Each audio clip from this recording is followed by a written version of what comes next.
That. Hey, Luna. How are you doing, Luna? How are you?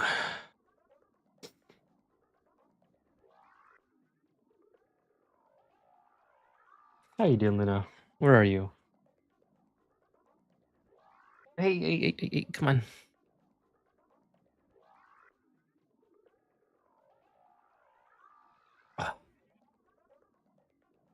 Come here. You're tangled up. Oh, this is probably not very easy for you. All right, hey YouTube. Hey Kick and Twitch. This is Luna. Luna's making a guest appearance before we start streaming today. She just came in to say hello. She's not very comfortable when I pick her up like that. So let's see. Come on, Luna. Hey, Sean Monahan. Good evening. How are you doing tonight? Just got my kitty here, Luna. She wants to sit on my lap, but it's very uncomfortable. Very uncomfortable for her with all the cords. The way she wants to chew on the cords. So I have a little bit of a countdown going here. Trying the pre-stream thing, but I haven't had time to set it up. Yeah, good. I'm glad to hear you're doing good. I had a rough day, Sean. My other cat, Lily, I suspect that she possibly could have ate a foreign object, so had to take her to the vet and just make sure that there was nothing. We exhausted all of our options basically to make sure that she didn't have it in her stomach. So at this point, we're just waiting to see if it's going to pass through her intestines or if she didn't swallow it at all. So I didn't have time to work on the pre-stream too much today like I intended to, or set anything up here in the game.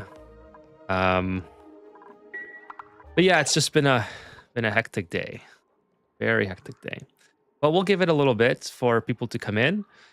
So yeah, if I just seem a little bit, yeah, it was very dramatic today, but I'm happy that we did what we could to make sure that there was nothing in the stomach that could be removed via like the first, what the doctor said was basically they would try to induce vomiting, and if nothing came up, then it's likely already passed, or she didn't eat anything at all. So it's basically 50-50 from here on out. So basically they induced vomiting and nothing came up, which is good, but we don't know exactly when she swallowed it. So the next step would have been an ultrasound, which I would have had to drive into the city for, but because we don't know if she ate it or not, and because if they did find something with the ultrasound, we would have to have surgery anyways. So I figured based on that report from the doctor that, well, if she's going to need surgery, if she did swallow it, she's going to be in discomfort and we'll know. Otherwise, if she's pooping normal, then everything should be fine. So yeah, it was a pretty dramatic day. I didn't get a lot of sleep because I woke up early, especially after last night.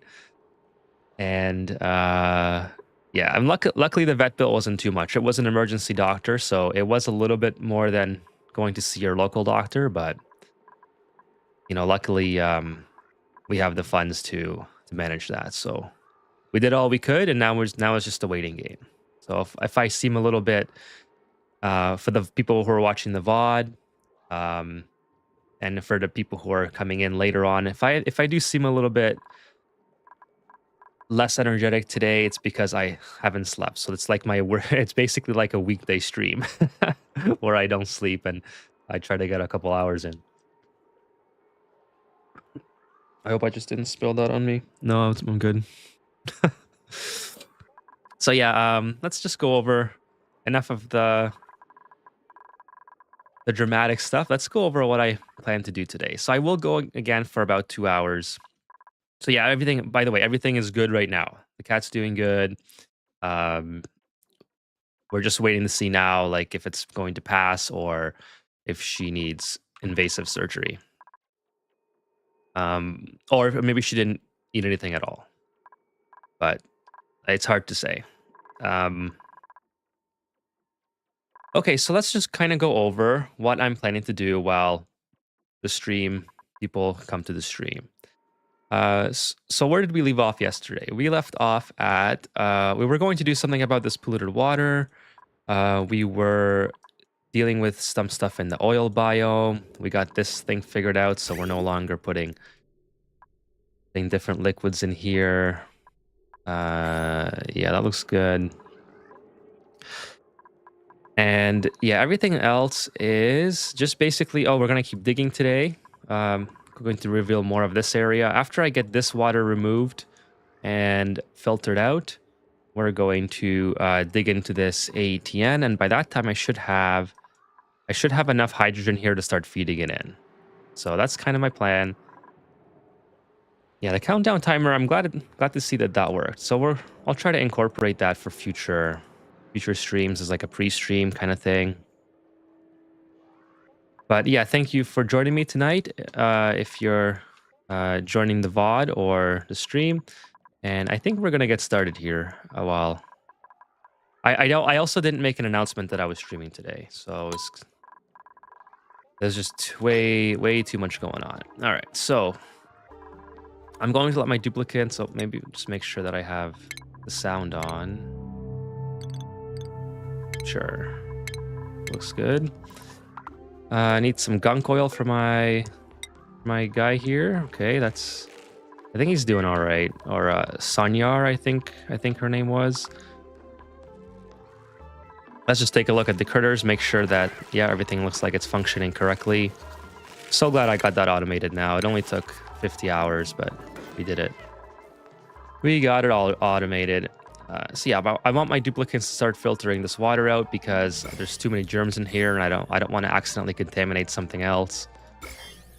What else? What else? I think that's the only contaminated liquids in this entire build, or playthrough rather. Then I have this that they can work on, another oil well. So I kind of just set some things up in the before the stream started. And yeah, so this is working now. So we got very cold oxygen, or hydrogen. Of course, the hydrogen is going to be pre-chilled because we're going to be sending it into a AETN. So which is, oops, it's right here. So I'm pre-chilling it just so when it comes into here, this doesn't have to work as hard. Hey, 6 of 5. Happy you could join tonight. He says, heard tail end of your day. Best wishes. Thank you so much, 6 of 5. Yeah, it was just kind of a dramatic day. You know, it's when we don't know if you actually swallowed something or not. But she was, so it was basically an earplug. So or the string, it was a plastic string that holds the earplugs together, that she was playing with, and I use those for work. So it's possible that she dug it out of my lunch bag, but nothing was missing from there. It's possible that she found an old one because she loves to play with those, and sometimes we'll play with her with those and then, you know, throw it out. not used ones. But she, like all well, I don't know about all cats, but like most cats, I would think, they absolutely love to chew on like cords. So it's kind of like a cord that they just love to chew on. And so when we found her in the morning, she was gnawing on it. And like I said, I don't know if it was an already like broken one or not. So it's possible that she didn't swallow anything. And we're really hoping that's the case. But I appreciate your wishes. It does mean a lot. Luckily, the the vet was, since it was emergency vet, I was worried that they were going to take me to town, but they were very fair with the pricing, and it was only like $380, which is more than worth it to have the peace of mind that, you know, that the cat's, there's nothing in her stomach. So she's doing good now. She was just a little bit groggy because they gave her a sedative. But yeah, hopefully. So yeah, the stream tonight might just be a little bit less energy than usual. So if you're watching the VOD and you like the ambient sounds, you're gonna love this stream probably. My cat loves dental floss. Use dental floss has led to many string of pearls. Well, I'm glad that at least it's passing, because a lot of cats do not pass that very well. I've heard. Through Reddit and such, but maybe that's. So I this cat that we have, Lily, she loves to eat everything. So if you so much as drop anything on the ground, she'll go over there and try to taste it. Like it could be like literally anything. When you open like a can, she wants to smell it. She needs to know what it is. Very curious, and it's yeah. So that's just how she is.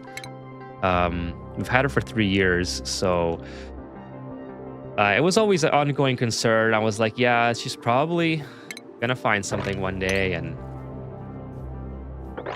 get in it, but just didn't think it would be. Actually, it kind of worked out that it was on a weekend, because I didn't have to stress about trying to make this all happen during work, right? So that was really nice. That good timing on her behalf. But yeah, dental floss is one of my huge concerns as well.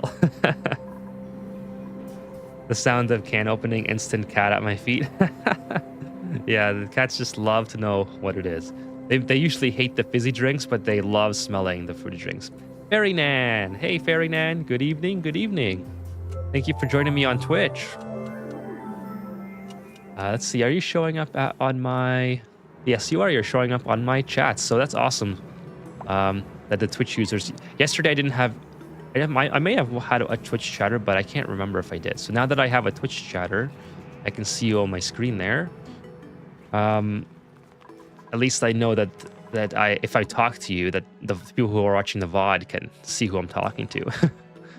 So that's cool. How are you doing tonight, Fairy Nan? Hope you're doing well. And thanks for joining me on Twitch, by the way. I'm trying to get some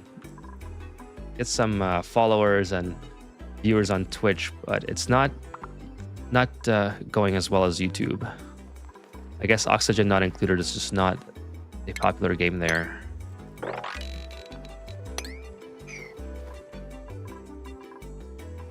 All right, so I don't think I need this anymore. Let's just let my duplicants do some work. I got some idle. I think that's probably Sonyar.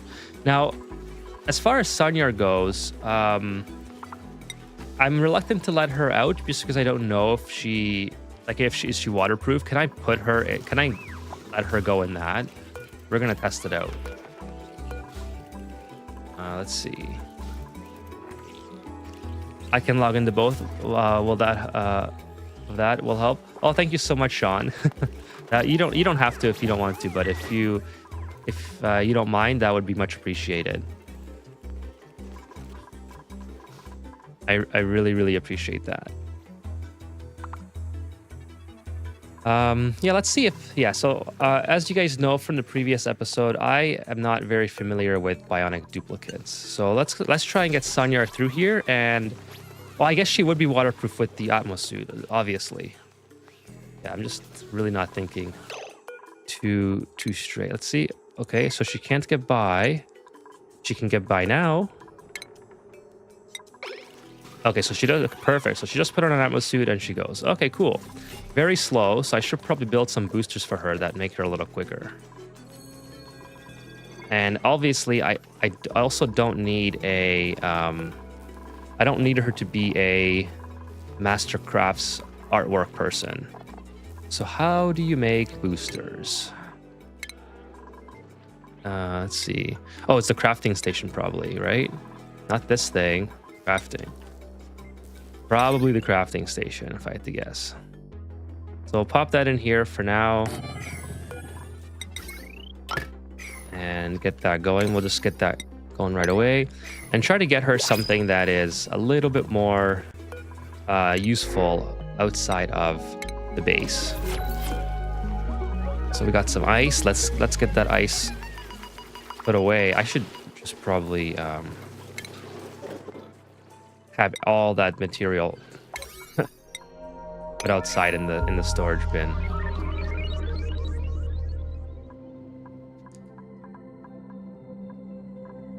Okay, still working on this stuff. Coming along slowly.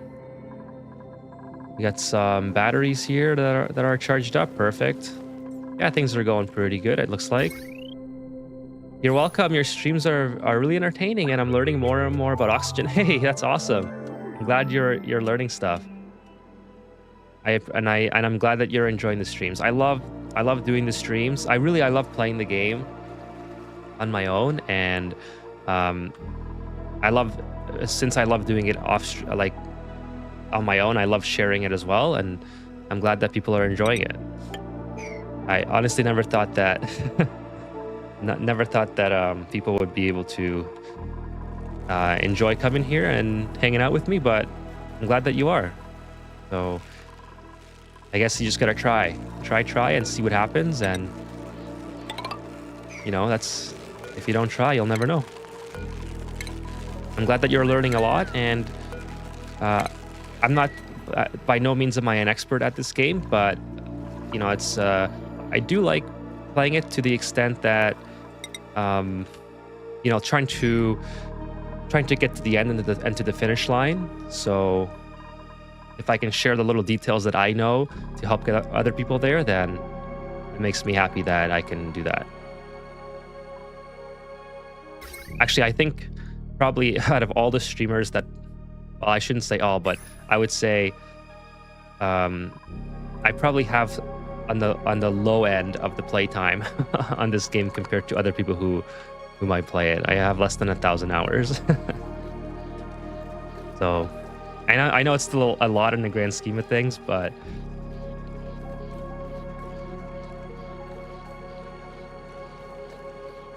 I know that there's some viewers that have like 4,000 or 6,000 hours, so that's very impressive. Very impressive stuff. I'm also learning English at the same time, so that makes it more fun. Perfect. Well, English is my second language, so sometimes I butcher a lot of words, and I don't know. It's not really an excuse anymore, but I sometimes make some embarrassing English mistakes. Okay, the crafting table is set up. Perfect. Let's see what we got here. Strength booster, uranium ore power bank. What does that do? Okay, so charge. The carrying capacity seems pretty good. The construction, like she could be a great like picker-upper, or because she has no downtime. Like, I mean, I know she does recharge to do whatever. I think maybe the strength booster might be the best, because she could just literally be someone who does all the loading and carrying around my asteroid, and they doesn't have to go to the washroom. Wow, I would have never guessed English is your second language. Yep, English is my second language. I know Hungarian. Hungarian was my first language. I mean, I should say I know. I've can understand it still, but I'm not fluent in it any longer. So I don't know if technically it's kind of been overwritten, I guess, by English. I was very young when I knew Hungarian, so.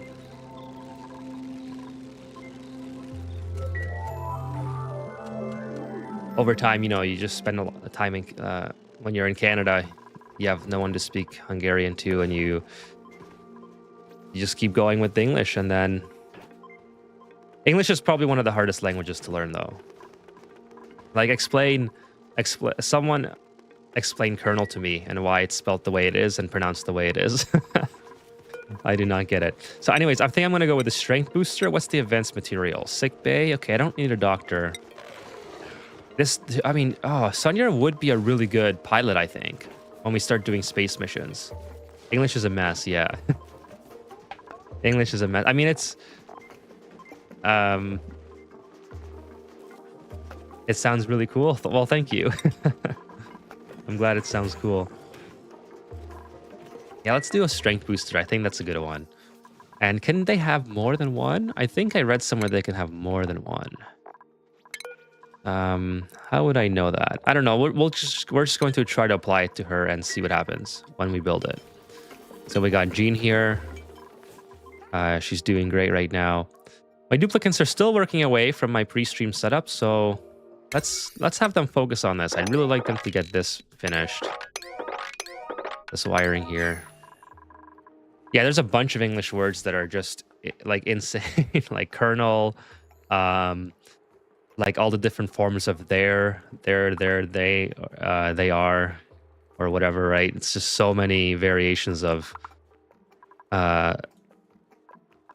like I remember from like Hungarian, the alphabet is, I don't know if it's actually considered to be like part of the alphabet, but a lot of letters have an apostrophe over top of them and in different directions, and that makes the letter sound different.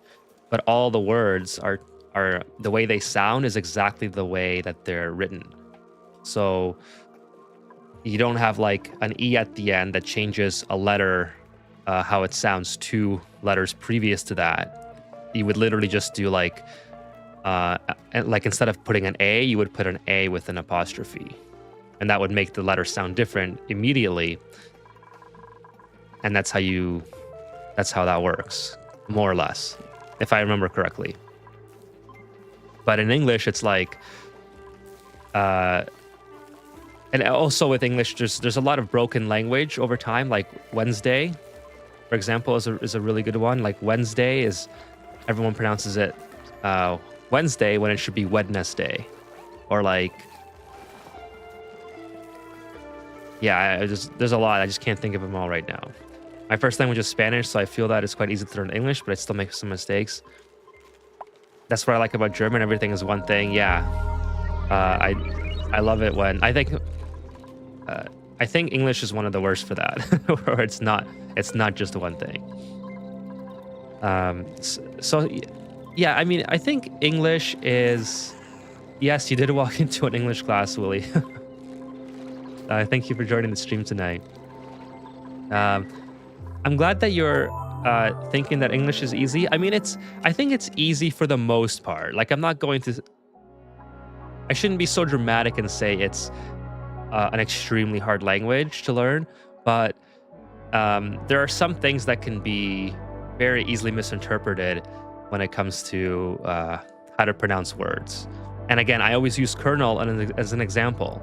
Like who decided that that's how it's pronounced?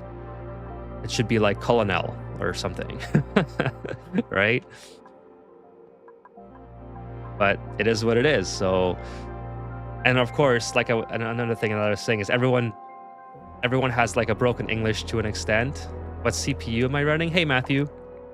Everyone is to an extent has broken English anyway, so it makes it even harder if you're trying to learn. The CPU is let's see if this is on the side.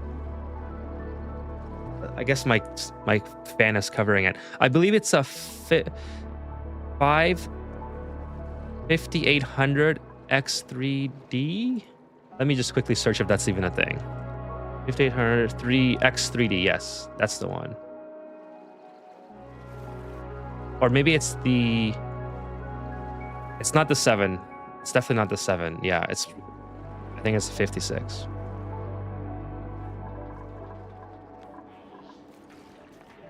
You are too dramatic. Back in Malaysia, we're reading at least 3 languages. Wow.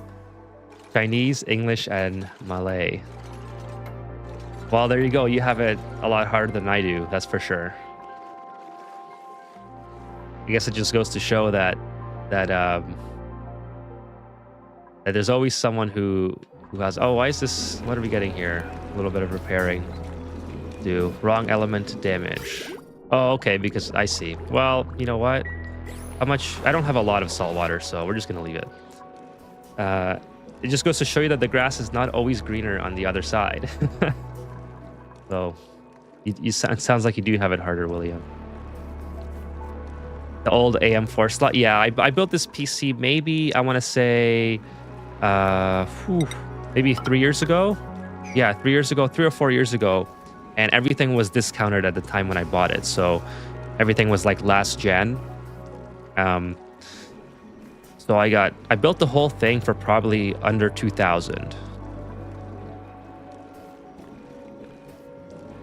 Counting dialect, Cantonese, Hokkien, Hakka. That's another +3 on language. Chinese speaks. Wow. Yeah, see, like that's a lot. I'm not gonna lie. I don't know if I could, if I have the brain capacity for that. Okay, I have another master art boot. You know what? I'll take another. I kind of like the bio dupes now that I've been playing with them for a bit, but I'm gonna take the omelet right now until I make sure that I know what I'm doing with Sanyar. So Sanyar, oh, that's as easy as that. Wow.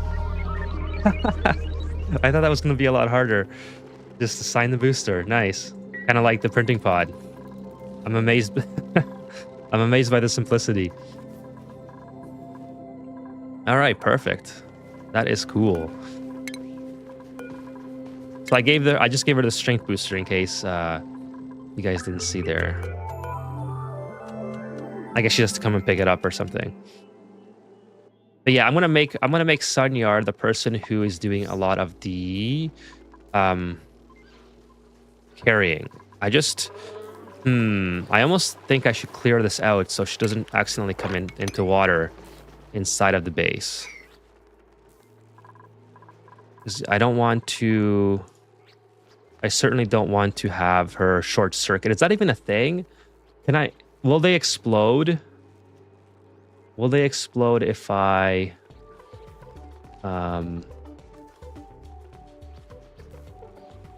just gonna really check here really quick.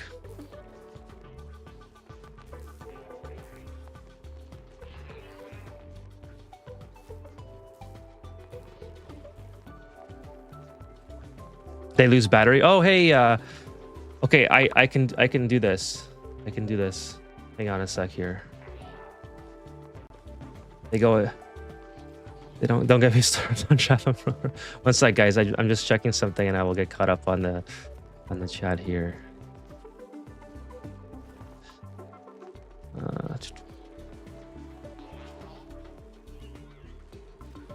Okay, just wanted to check what I was. The thing here. Okay. Hey, it's been a while, and it has been a while. We were just talking about pronunciation. It's Ujua, correct? Did you build the custom bathrooms? Lose battery power, then they break down. I'm still checking something. Making sure. Okay, I got it. Don't get me started on programming language, C++, Java. Oh, programming is kind of fun, but you're right. It does. Oh, I'm putting petroleum here now. That's lovely. Also, if they touch too much water, they close still. Ujoa. It's a Joe. I remember it was a Joe. We were just talking about pronunciation, so it's funny that that very close. Ujoa. Okay, Ujoa. Ujoa is very close. It's like 9 out of 10 close.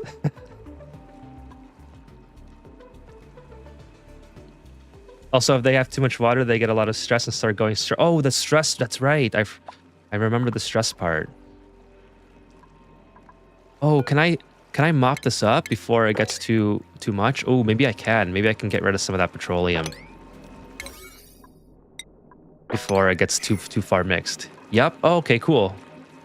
There was a pre-stream. Yes, Nicola. Thank you for joining the stream tonight. There was a small pre-stream. I didn't have time to set up the majority of what I wanted to do for a pre-stream. Like I wanted to do an intro, and then I wanted to do like a real pre-stream, and then and then start the gameplay. But it didn't end up being that way. We had some vet emergencies today, but it's all good now for the time being.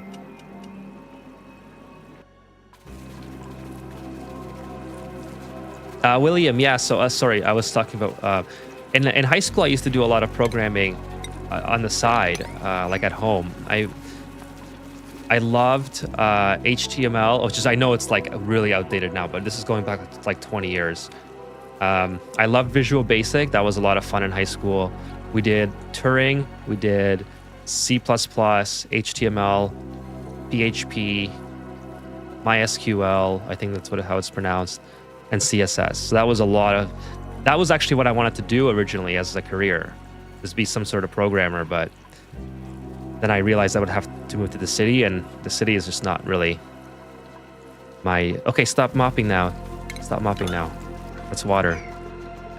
So what is the goal of today's Oni stream? Well, okay, good question. I want to get this polluted water sort of filtered out very slowly, so we'll go ahead and do that.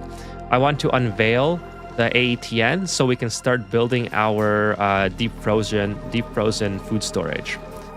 Beyond that, I mean, that might take a couple streams. Beyond that, I'll keep digging out here to free up some more space for my space infrastructure. We already have a couple bunker doors. We'll keep going on that, I think. I don't think I need them so high. I mean, that's probably okay.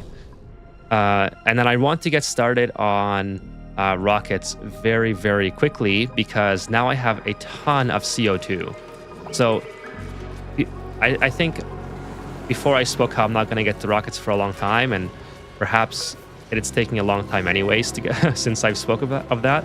But in my head, I was going to take a lot longer. But now having CO2 stored here as a byproduct of my power generation, I think now we can start building the rockets, and it'll be a lot of fun. So that's kind of what I'm trying to do, is getting some space infrastructure ready. So we'll go ahead and start digging here.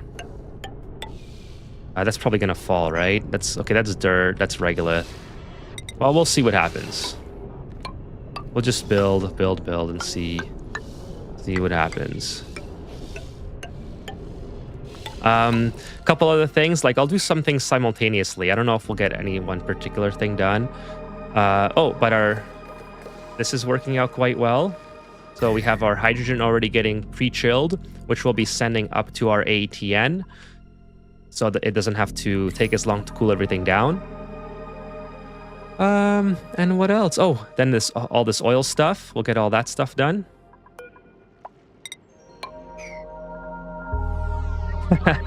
Well, William, you are very good at prioritizing rockets. I am not. I don't find rockets particularly as exciting as doing what I've been doing for the last 60 hours.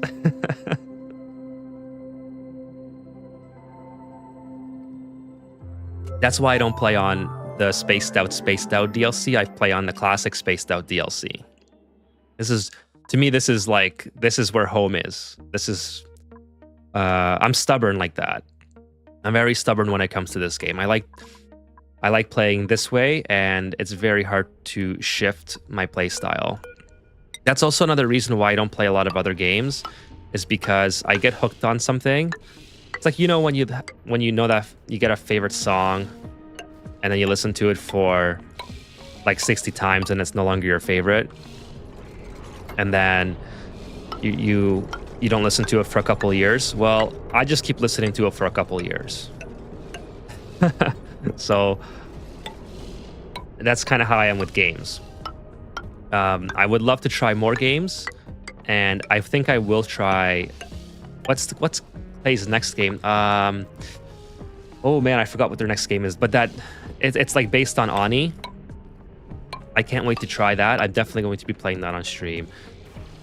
There's a couple other games I'm looking forward to. But anyways, that's just how I like to play, and yeah, it's just tough for me to change, you know. Don't Starve. I've played Don't Starve before. I didn't find the same type of like magic in that as I did in Ani. Like Ani is just such a special game to me because it allows me to talk. Away team, that's right, Sean. Yeah.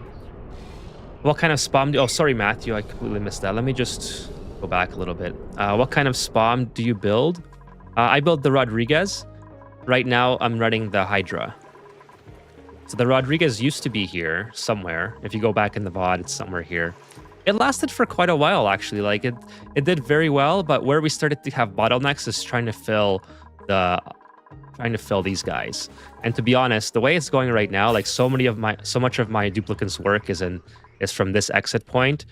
I should like route another lineup here and sever this connection. Mind over Magic, yeah, I like the look of that.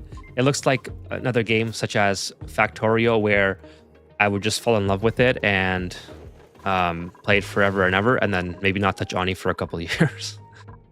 Silk Song nonstop. Oh my god, I really want to play Silk Song. I don't know if I'll play that on stream because you guys would hate to see me play like a Souls-like game or a hard game. But I really want to play it. I think I would have so much fun with it. Don't Starve is very hard mechanically. Huh. I like the look of it. I like the art style. Hopefully don't get stuck, Ren. Yeah, Don't Starve is I played it for a couple hours, but I didn't find that same magic in the game that I think I found with Ani. It's not to say that it's a bad game, it's just felt slightly different, I guess. I hated the art style. Yeah, that's kind of what does it for me.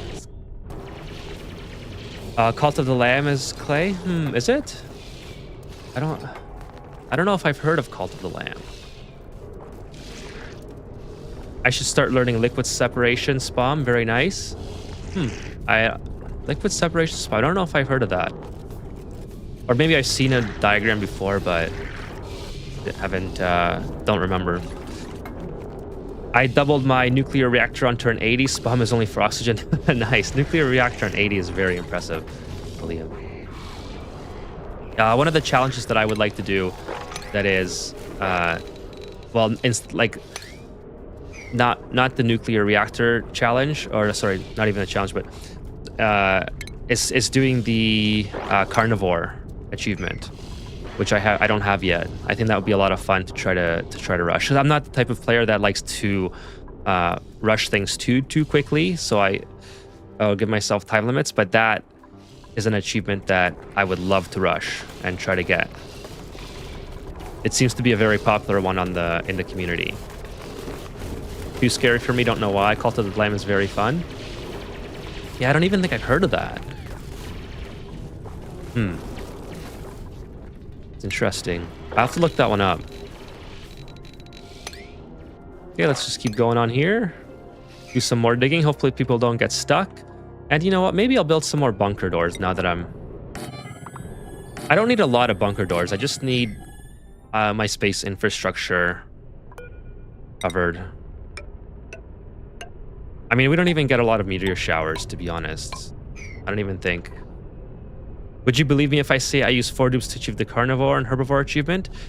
Well, I'm not knowing the full scale of or strategies, I would say yes, I would believe you. And you sound like you're very proficient at the game anyway, so I would actually probably believe you if you said that. Like, I've done zero research on how to do it or how I would even attempt it. I know it's just something that's very popular and brought up all the time in the community. So, like, people ask for tips on Reddit all the time for the carnivore. And I see players posting, like, you know, periodically, like, oh, they got it on turn 99 and this is what they did. And I think that would be a lot of fun to try. But again, it's just one of those time things. Like, I have to find the right time to do it. I want to finish this playthrough. Now that we're going into rockets, it's going to speed things up because then I can start getting access to some of the space materials and you know, oh my goodness, I really need to, yeah, I really need to get the oxygen here. This is just getting silly. So let's, I mean, it's not even that hard, really. Just bring it through here. Bring it through here. Like, should I bring it through the kitchen? No. I'll bring it through here. Have to build some ladders here, but that's okay.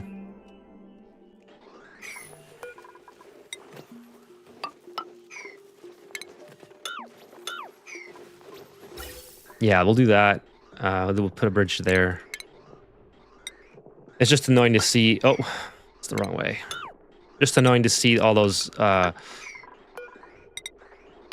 these atmosphere docks not having oxygen.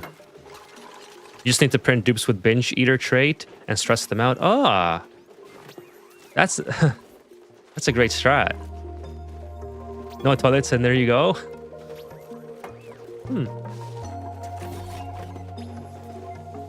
Yeah, that makes a lot of sense, William. I totally believe that you would do it, even if you didn't tell me that. I have to probably I'll sever that connection as soon as they build this, and then we'll have half of them coming in through one way and half of them in through the other. Oh, it's been a while since I've heard that sound. What sound? Oh, it's a following sound. I totally missed that, but thank you whoever followed on Twitch, I think.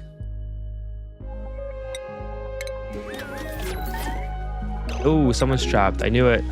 I knew it. It's Frankie. Easy fix. Easy fix. Just a lot of regular falling and things like that. Now, okay, what's going on here, buddy? You can probably figure this out. There you go. 6 of 5 here. Hey, Cannibal 6 of 5 on Twitch. Thank you so much for the follow. Really appreciate you. Really appreciate you helping me out on Twitch. That is awesome. Thank you so much. Toilets is not enough. Let's keep going. Keep going on the digging here.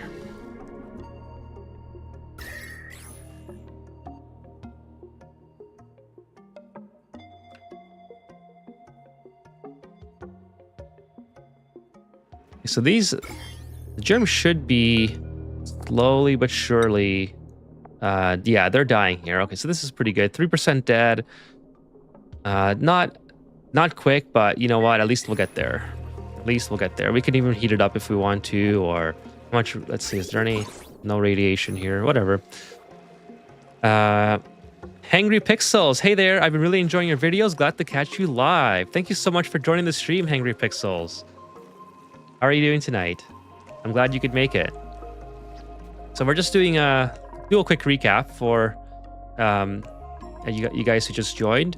We're trying to clear out some space here for my rockets eventually, which we'll get to. Probably not this stream. We're trying to also get rid of this polluted water, which is going fairly slow. I could put in another water sieve, actually. Maybe I will do that. Put another water sieve there, just to kind of speed up the process. Actually, that's weird. Okay, let's flip that. I think it would be better if I did it the other way, because then I can connect this straight to that same outlet. And then we'll. Oh, is there someone trapped? Nope. Let's kind of go like that.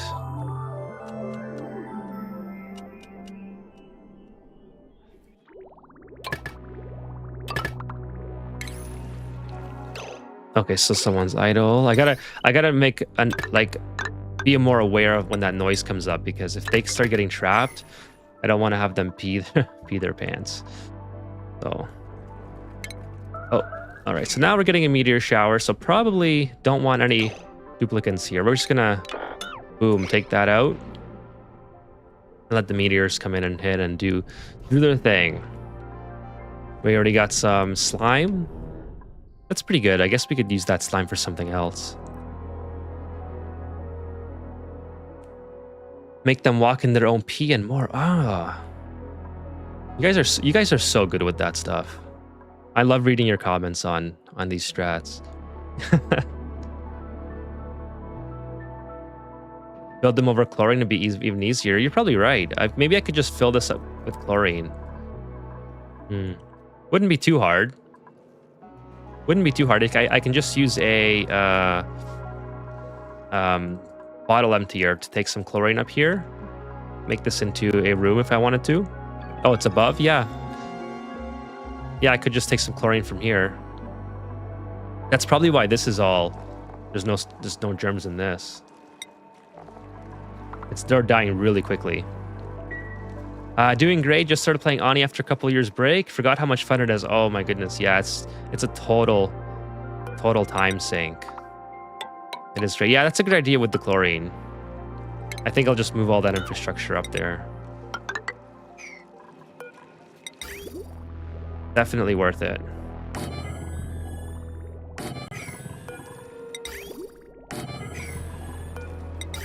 Just kind of go like this. Oops. Went kind of wild there. I did that wrong. That's okay. Let's cancel that. Flip this around. Connect there. And then, yeah, we'll just go like that. No big deal.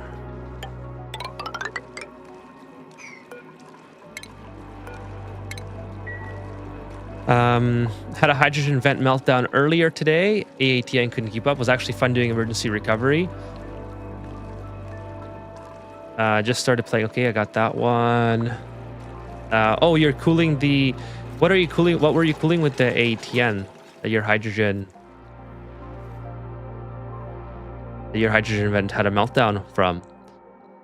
I followed you on Twitch too. Didn't know you were streamed there. Yeah, Angry Pixels. I'm on Kick, Twitch, and YouTube. So YouTube, I get most of my audience because of the channel. Has a pretty decent presence. So pretty happy about that. 1 or 2 above. Well, I mean the chlorine is working really well with this. So. Like, the germs are dying like crazy quick. Right? Let me just double check that. Yeah, they're dying really quick in here. The hydrogen vent itself. Yeah, it's emergency repairs are kind of fun. Not gonna lie. So I think this will be okay. I mean, maybe with the carbon dioxide here, I could probably maybe kind of force it in. I don't know. Maybe build a structure and overpressurize it with chlorine. How do you plan on making your dupes build the ladder without any access? Well, once they deleted the water sieve, now I can build the rest of the ladder.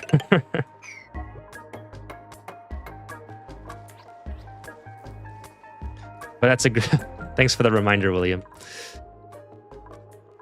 All right, well, so where are we here? Meteor shower's done, so we can continue here. I don't even think I need ladders right now because everything's kind of level and the same. So maybe we will. Maybe that's going to come back and haunt me. But we shall see.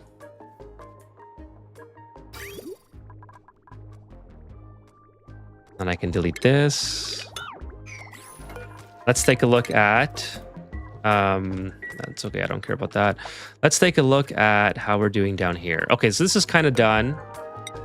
Let's get some oil in here. Where's my oil access? I guess I should get one fairly close by. So I'll put a pitcher pump there.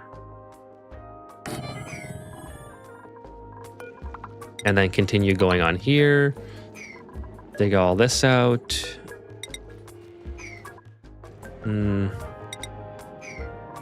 Well, we'll just let them deal with that, I think. They should still be able to... Can they jump on there? Where's the duplicate? Let's grab you, Meep.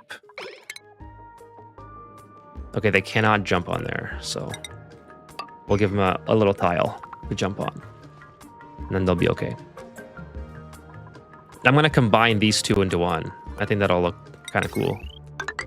Just kind of like that. And then I need my water supply in here. No, I don't have the synthesizer. I think I have that disabled on this playthrough. I didn't feel like playing with it. No, I don't have it. Unless it's like hidden in here, I'm pretty sure I have it disabled.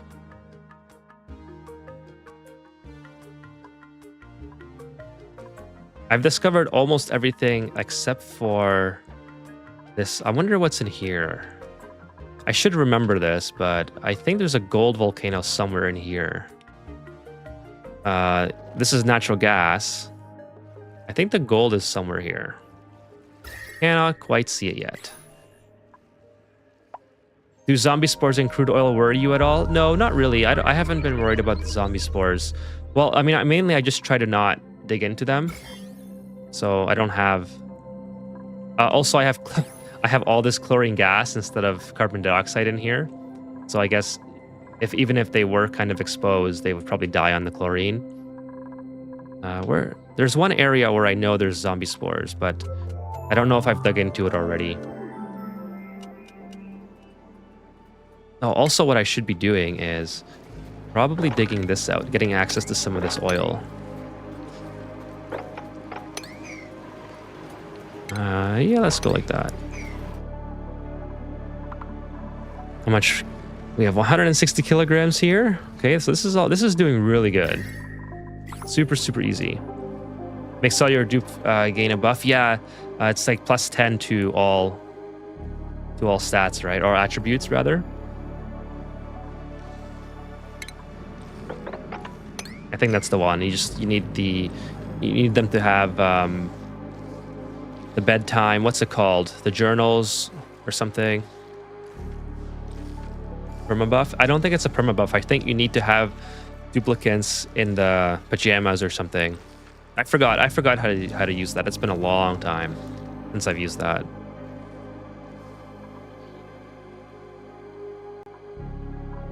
But it's something to do with dream journals and pajamas, I believe.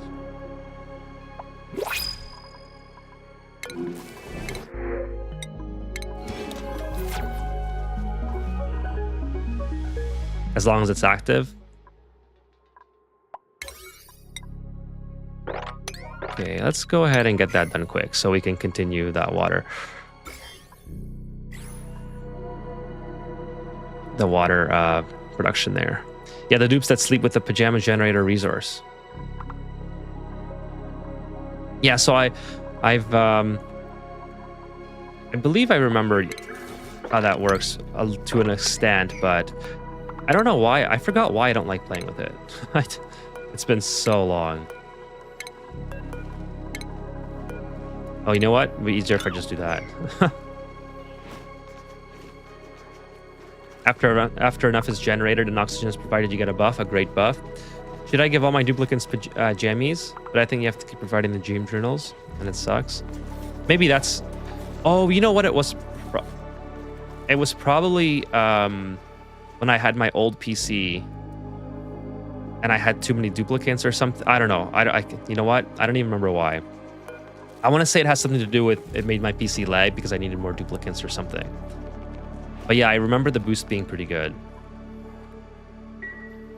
So my reasoning could be entirely invalid at this point for why I don't like it, but regardless, I don't have it enabled. So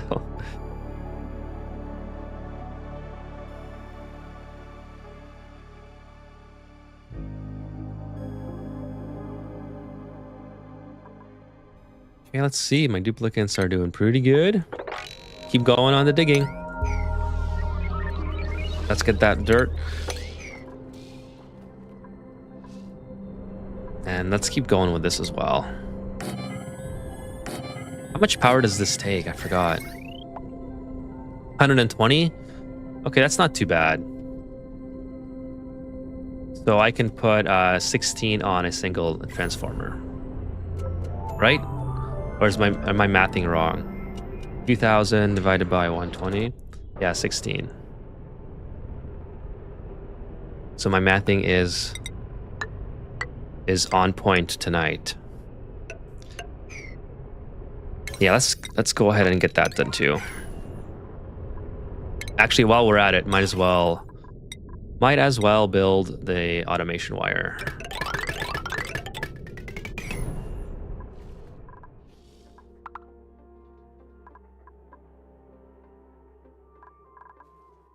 Oh, I forgot to do this. So this, oh, this is not. They probably can't access it. All right. That should be okay.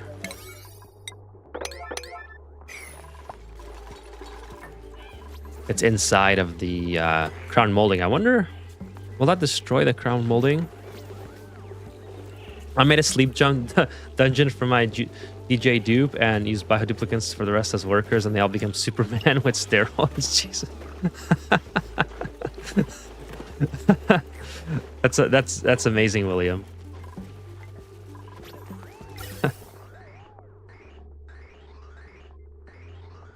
That would actually be super OP if you had like a very large colony and enough dream journals to supply, or like whatever resource you need to have all the duplicates get plus 10 perma bonus.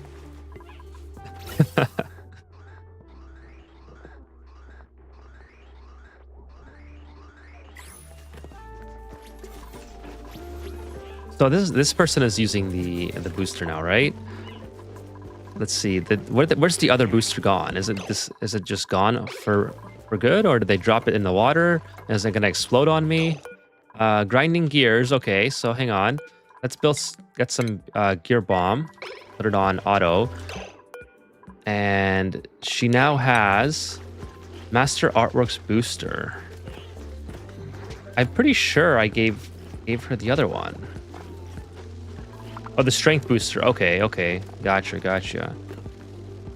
Mess table, gunk extractor. Oh, there was the gunk machine. That's whatever the something that I was trying to build last time. Gonna have to play around with the dream journals more. 8 dupes for a sleeper and 20 bio. That's not too bad, actually. I'm pretty sure my new PC could handle a lot more duplicates than my old PC. So there was a station associated with the bionic duplicates that I found at the end of last stream. And I forgot which one it was that I don't have yet. Is it an oxygen tab, the base tab?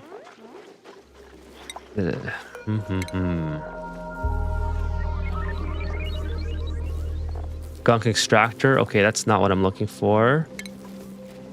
I already have the gunk extractor. Loop station. Is that what I'm looking for? That's it. That's it, William. Thank you. That's the one I was looking for.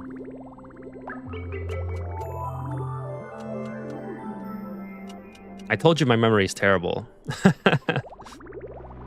Okay, let's do the loop station. What does this thing need? This thing needs liquid intake. Oh, for oil, right? Okay, so I'm gonna put it at the bottom then. Maybe over here, where the oil's... Where's the oil coming from? Right here? Is it practical to put it here? I think so. Why not, right? Like, how often do they need this? Like, once every 3 cycles or something? I guess it depends on how long the process is as well. Thank you, William, for the reminder. That's exactly what I was trying to find.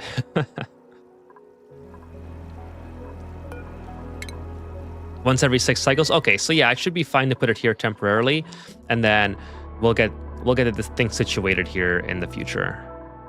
Food poisoning. Max got sick. I don't believe it. I do not believe anyone got sick. But crude oil will give bio dupe buff. Okay. So no wire connected. Need 120 watts. I always almost say 120 volts because I'm an electrician in IRL, so I always mean to say like volts. Yeah, so forget the gear bomb or whatever. Don't need that. That can stay there for now. Just get this up and running.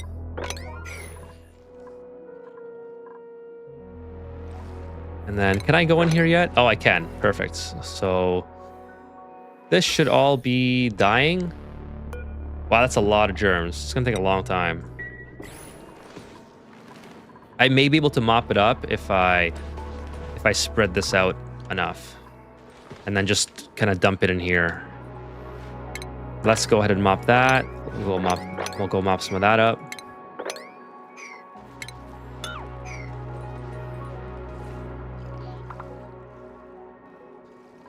And then we'll let it do its thing on there. Yeah, I really want to get the hydrogen started pumping in the area there. I already got a little bit of the pipe started. I need to bring it up to here. So I'll probably bring it like this. I mean, I guess I could use ceramic. I don't think I need ceramic for this. If I do, I'll just change it in the future. But I think igneous rock will be fine. It doesn't have to be super cold anyways. Like the AETN will do a lot of the work, and then we'll do ceramic from the AETN to the food storage, which is not that far. Is Dock Dragon ever needed in the game? I don't think I've ever used it. Funny that you mentioned that. Noobs like me, yes. I've used it for the very first time, and probably over 2 years, when I nearly had one of the duplicants murdered by the Poke Shells. But yeah, like William said, you need the rad pill eventually. But it's been a long time since I've played a playthrough and gone to space. So I haven't used it for a very, very long time. And I don't think I've ever used it in the base game because there's no rads. And that's what I loved to play before I started playing Spaced Out. But of course, Spaced Out is I think the more popular version, so I started playing a lot for the stream. And like if you look back at some of the very early videos that were very poorly edited, might I add. They were all on like the base game Terra Asteroid. Because, like I said, I'm not a big fan of rockets. And then people were asking for Spaced Out tutorials. So I started playing more on Spaced Out.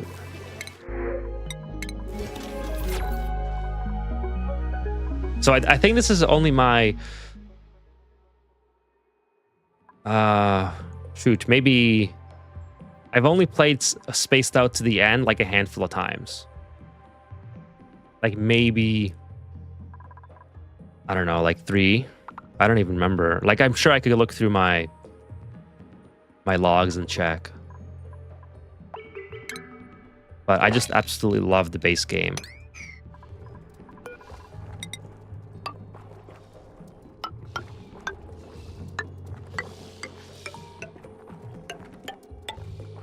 Okay, so I think we're just about ready to start building these ladders here to get rid of the rest of this buildup.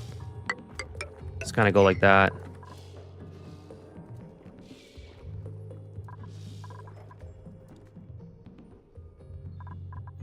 Unless you play like I like my style where my biodupes were led suits 24/7, and since they don't eat normal food or breathe normally, they are totally immune to sickness.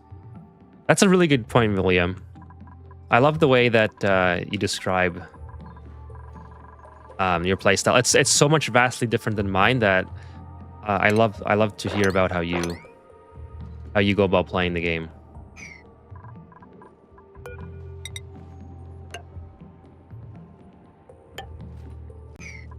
Okay, so now, yeah, my duplicant should be able to get to that and keep going. We'll give him a couple dig errands here.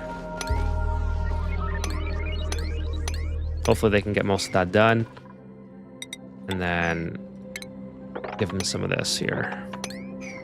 Actually, I don't want to go into the salt. Or what? Yeah, salt. We'll build that from the bottom up. That'll work out a lot better.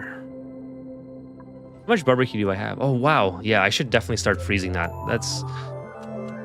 That's a lot of barbecue.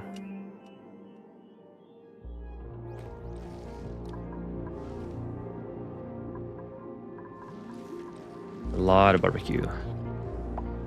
Okay, I'm gonna start. Well, let's see. Let's let them finish this, and then we'll start digging down here. Hopefully, they prioritize that top section. Going to try to level this out so I can maybe mop it up. Maybe have a hope of mopping it up. What I'm trying to avoid happening is all this ice that's going to melt. I don't want that to be germy as well. So it might be like a wasted effort, but I like doing that. So I mean, it's gonna be all in water anyways, clean water. So I guess it doesn't matter. Probably a wasted effort. Maybe I'm just not going to care about it and just dig down. As long as I don't mix this into here, I think that's my only priority that I should worry about. So let's just go right down and get to the AETN.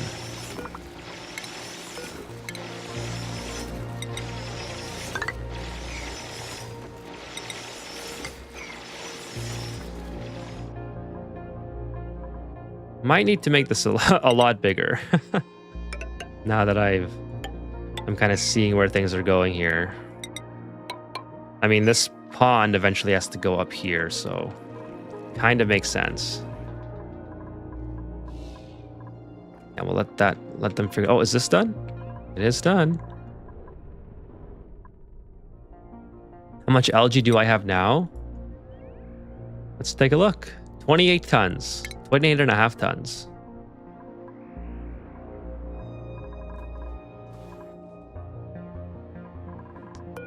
Let's go. Keep going on ceramic. I should have. Speaking of that, I should have a lot of. See, I have 40 tons of ceramic. Let's see how much clay I have. I have 40 tons of clay, and William's asking about slime. I have 30 tons of slime.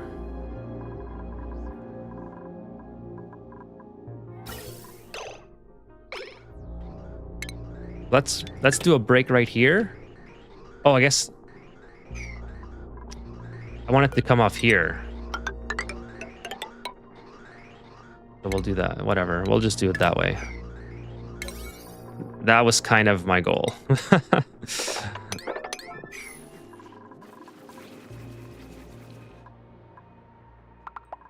You know, I probably could. No, just not enough. That's okay. Doesn't matter. I don't care. We'll keep going with the digging.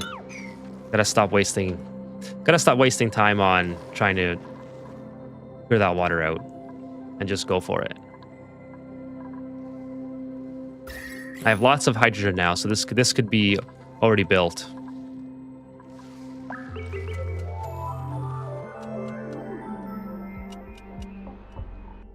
Actually, should go in from this way as well. But yeah. So Paku, that's part of the reason why I started building this chamber a lot smaller, is so I could focus on building a Paku farm. First of all, for eggshell production, the seafood, what's it called? I always forget these ones. Surf and turf. Oh, I have stuffed berry. Look at that.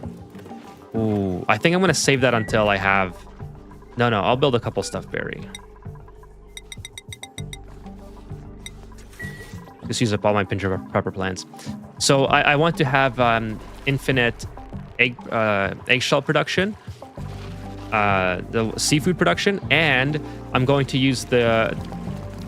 be using the pokey shells, or the sandy shells, I guess, in order to evolve the Pakus. So I have a really cool design that I want to try. I'm sure it's been done before, but I'm basically going to be dropping the eggshells from the Pakus into a pokeshell chamber, and then the pokeshells are going to take care of the rest. That's kind of my intention for that. I've already did it on sandbox mode, and it works quite well. I'm it's really mean though. Seeing the poke shells just go at it with the Pacus.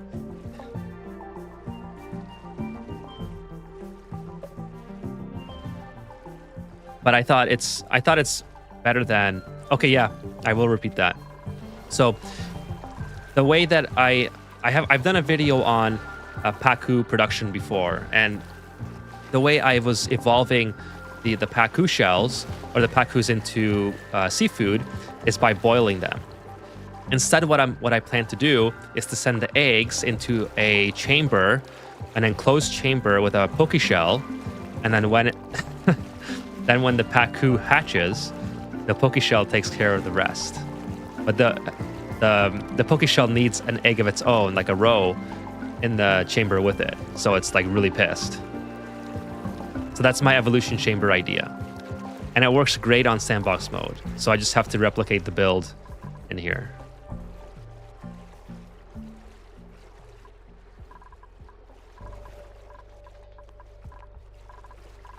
I thought it would be hilarious to to just lock the Pacus into a tiny chamber with the poke shells.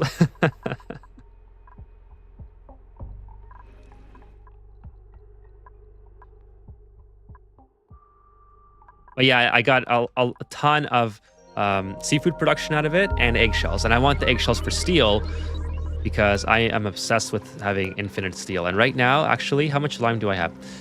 3.4 kilograms or 3.4, yeah, 3.4, 3,400 kilograms. So right now we're doing pretty good, but I want more. And when I have actually I have blossom seeds to feed to my Pacus as well, which is what I plan to do. I think I have like 900, yeah, almost 900 blossom seeds, and that's the main reason I'm keeping these blossoms going, is so I can just keep accumulating blossom seeds. And it's almost like the water is not even an issue on this colony right now. Circuit overload, about time. Like, how long has it been since this has been run? Oh, okay. Yeah, I guess that is quite a bit.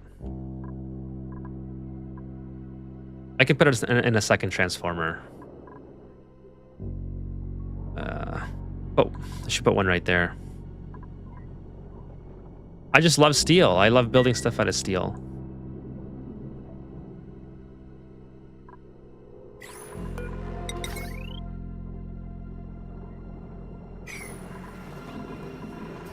Yeah, the stone hatch farm is producing a ton of shells. Oh, this guy's stuck, actually. He probably has to be moved.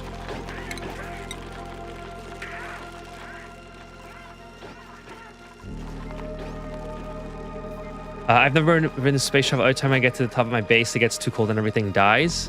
Well, don't. I would say probably. Oh, by the way, thanks you for joining the stream, Chaos. It's been a while. Nice to see you again. Every time I get to the top of my base, it gets too cold and everything dies. So I would just not build. Like, what do you mean everything dies? Are you building like plants up here, or are you farming up here?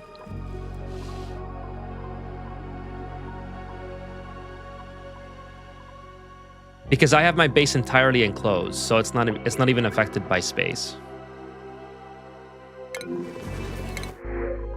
Ooh, nice, the Slickster larva. Take another Slickster and move this guy. Move this guy down here. Oh, what happened there? Can I get to that one? I don't want to have crude oil. Like Mealwood, then the Drecos, then my whole crew. So if you internally regulate your base temperature and have it sealed off from the exposure of space, and like you can see around my base that there's a ton of heat. Oh yeah, liquid locks. Sorry, that I might be missing that point altogether. Liquid locks are basically 100% required for that. It just leaks down the middle of my base where I set up my farm. Yeah, I would just see. I have this enclosed in granite, which isn't even the best material by far. Should have used igneous rock, and it's actually doing the job perfectly. This is what my base looks like after 779 cycles. And I don't have any form of active cooling in here. The only form of cooling that I have is the oxygen that I'm pumping into my base is extremely cold. It's coming in at 8 degrees, 13 degrees, 6 degrees, etc. And I have a lot of heat production in here as well. So that's kind of counterbalancing things right now pretty well. Yeah, so liquid lock is definitely important, like Dreamland Terry said. As far as radiation goes, if you were concerned about radiation, that's why I'm building my rockets away from my base. So I'm probably going to leave all this here, which blocks all the radiation. So where my duplicates are mainly working, they won't be exposed to it at all. And I build my rocket facilities off to the side where they don't work a lot. Like there's nothing here, right? And radiation gets weaker as it comes in. So it starts at, well, I also have the bunker doors, but let's say I didn't have the bunker doors. It starts at 125, which the game considers to be barely safe, but they can last a very long time in 125. Like they pee most of it out anyways. Then by the time it gets to here, it's being blocked by the bunker doors. But by the time it gets to here, it's only like 5 rads per cycle. But if you are concerned about too much exposure, just leave this part intact, and then you don't have to worry about it where your colony is, and just build your rocket facilities off to the side where your duplicates are not living. It's usually just the cold that gets me. You know what? You have a great problem, Chaos, because most people, their colonies die because of too much heat. So whatever you're doing, keep doing it, and maybe put like a couple kitchens around your base. That's an excellent problem to have, I would say. Like, are you playing on the Terra Asteroid? Yeah, William, I was about to say that. Yeah, like you're doing something right, Chaos.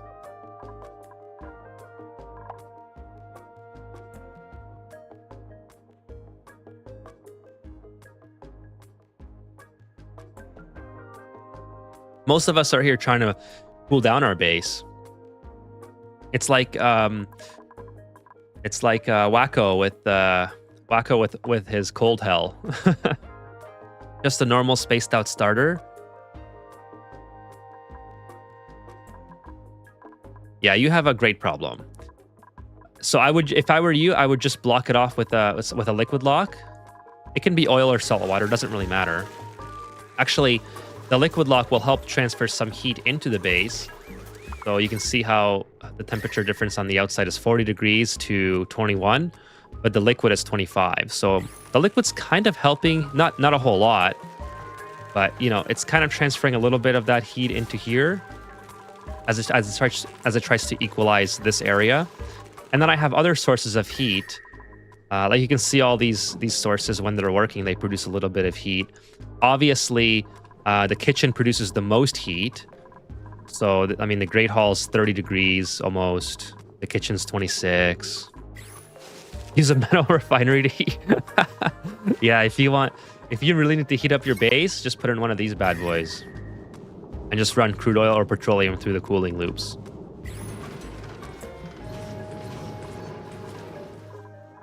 And you know, like I played, you could do a double liquid lock with a vacuum in the middle. Yeah, that's absolutely true. I have a couple of those. I have one here, which is kind of redundant right now because this is an old setup. But I have one set up here. This is the most important one right now. I have a double liquid lock because my phlox farm is very cold. And previously, I only had one. That's why it's so cold out here right now. But that used to be... actually, the phloxes are probably very cold as well. But yeah, so I'm using a double liquid lock in a couple of places to prevent the heat transfer. A sun lamp is a good idea if you can afford it. I think the sun lamp takes mercury, right? Oh no, never mind. I'm thinking of something else. What's the thing called? The mercury ceiling light, obviously. It needs mercury.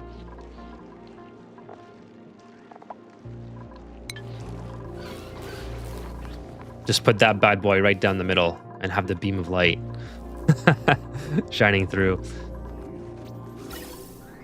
Wow, my oxygen is really struggling to fill these. I mean, it's kind of creeping up a little bit, but all of my duplicants are doing all the work up there. So then we have no power again. So something has gone wrong. Let's see. Petroleum is doing good. Oh, this is what's gone wrong. I have to. I just have to put a infinite or a block gas vent.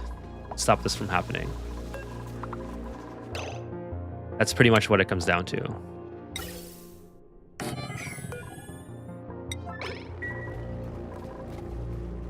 I think it's because I dug out the whole top at the same time that my duplicants started building new things at the... Oh, yeah, that could be. That could be.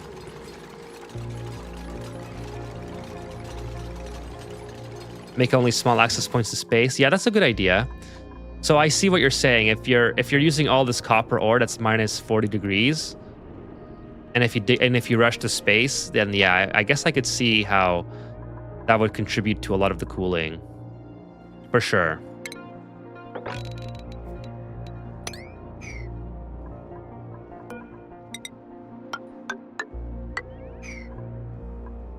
Guess I have to do a couple on here. And we've almost got access to it. I probably can also get rid of that. Don't think I need that anymore.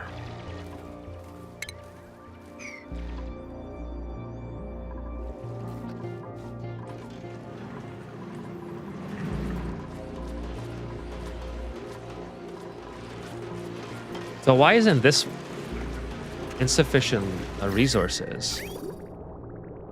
Wow, I'm really using that much petroleum, huh?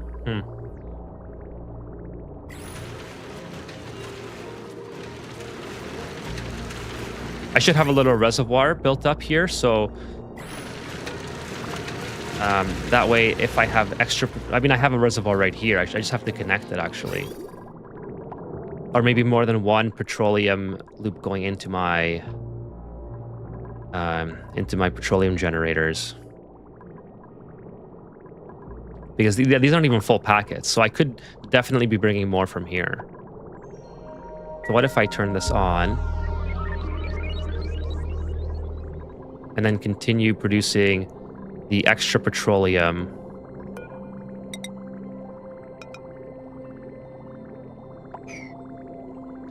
Yeah, we'll do nuclear at some point. I need a refresher on the reactor, though.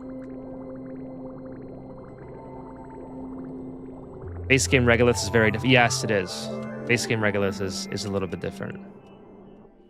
I will try all the suggestions with the what I'm currently playing. Thanks, everyone. No worries, Chaos. Thanks for stopping by. Yeah, we'll do a new reactor at some point.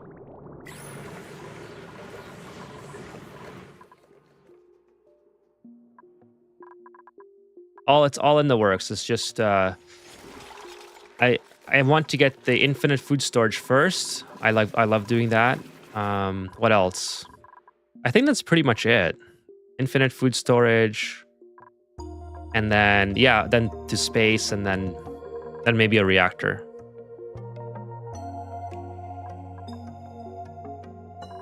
The food storage is the last big thing, because I hate to see like things being wasted, especially if they're not being refrigerated. Which is my fault anyway, but stuffed berry. There we go. Oh well. Look at all. Wow, I have almost 900k calories of berry sludge. And I'm not letting my duplicants eat a single one.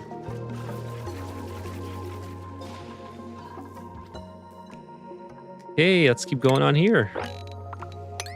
Now, I think we're just about ready to start building this. We're definitely going to build it out of ceramic. How high do I want this?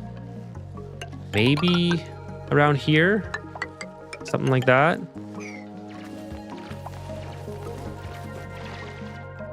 No, I haven't tried the thermoregulator technique yet.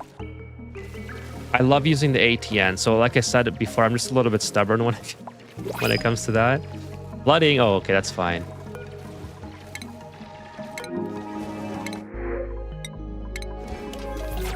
But that would be one that I want to explore anyways, because so many people have suggested it.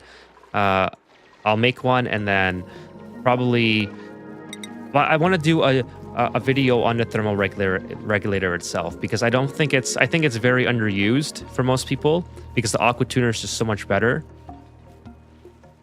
So people like me sometimes are just like, well, why would I use the thermal regulator?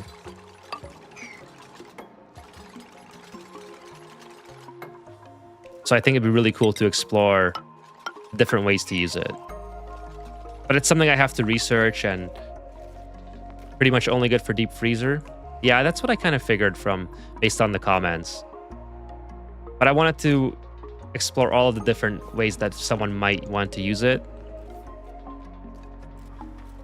Or maybe, like, I did a comparison video on it before, where I talked about it with regards to what was it? What video did I make? It might have been actually one of the deep frozen videos. But anyways, I want to do a deep dive into it. That'd be kind of cool. Not just for how do you plan on making it? Sorry, I'll answer that in just a sec. Not just for the purposes of having it on the channel, but so I can learn more about it as well, and maybe integrate it into a playthrough. Because a lot of the videos that I've made, I had to research. So, okay, whatever. I should probably fix that. Should probably fix that. Just put a thing right here for now. And so I've had to research a lot of videos that I've made, and it's helped me improve some of my playstyle as well, as particularly from the comments that I get. I have a lot of comments from very skilled players that give me suggestions. So I really like that. Sorry, let me go back up here. How do you plan on making your infinite food storage? I plan to do it using the thermal anti-entropy thermal nullifier, and basically running a very cold hydrogen gas pipe through a very tiny chamber where I drop my food. And then that gets regulated by a thermo sensor. So it lets the hydrogen pass through once it becomes warm enough. So once I deplete all the cooling from it, it lets it pass through, bring in very cold hydrogen at like minus 150 or something, or whatever it may be. And that keeps the food deep frozen. It seems easier, at least for the cost. Yeah, it probably is a lot more cost effective to do it with a thermal regulator. Chaos says, so you're an electrician in Canada, right? If I remember, yes, I am. I am an electrician in Canada. Do you have any electrical questions? I'm more than happy to answer. Hangry Pixels, good evening. I've ever made it to space in this game. I usually try to get natural gas, try to tame the vent, fail, and get frustrated and start over. What part of the natural gas are you having issues with? I can show you mine if you want. It's natural gas is a lot of fun to tame. I find it to be one of my favorites. I'm trying to become one right now in Canada, but not sure if I should go to a school or get an apprenticeship, or just try and get into a company first. It is a lot of effort, William. It is a lot of effort. But I have the time right now. I'm not in a panic to try to get it. So I'm almost there. I'm almost there. So Chaos, yes, I will answer your question. So you can go to college to get a degree in like electrical engineering, but that won't help you as much as people make it out to believe, because in order to become an electrician in Canada, you have to go through the apprenticeship program, and then you have to go through the trade school that is required during the apprenticeship program. Oh, 1 second. Let me just see. It's the same circuit that's overloading, but now I can take it off from here. Oops, that didn't do anything for some reason. Okay, whatever. Cheap followers, get out of here. How do you block? I don't know how to block that. Anyways, please don't click on that. Anyone. So the second way you can do it is by joining a company. But joining a company is usually very tough because if you don't have any past experience, companies are very reluctant to take you on. That's your second way. So if you know somebody, you can just join a company directly. Make sure you get signed up right away to the apprenticeship program, and then you're in. You're basically in, and then you just have to put in the time. The third way of doing it, which may be very helpful if you can't find a company or don't know anyone, is to go to what's called pre-apprenticeship, which is basically a private college, and they teach you all the hands-on that you need to know in order to start being useful right away when you join a company.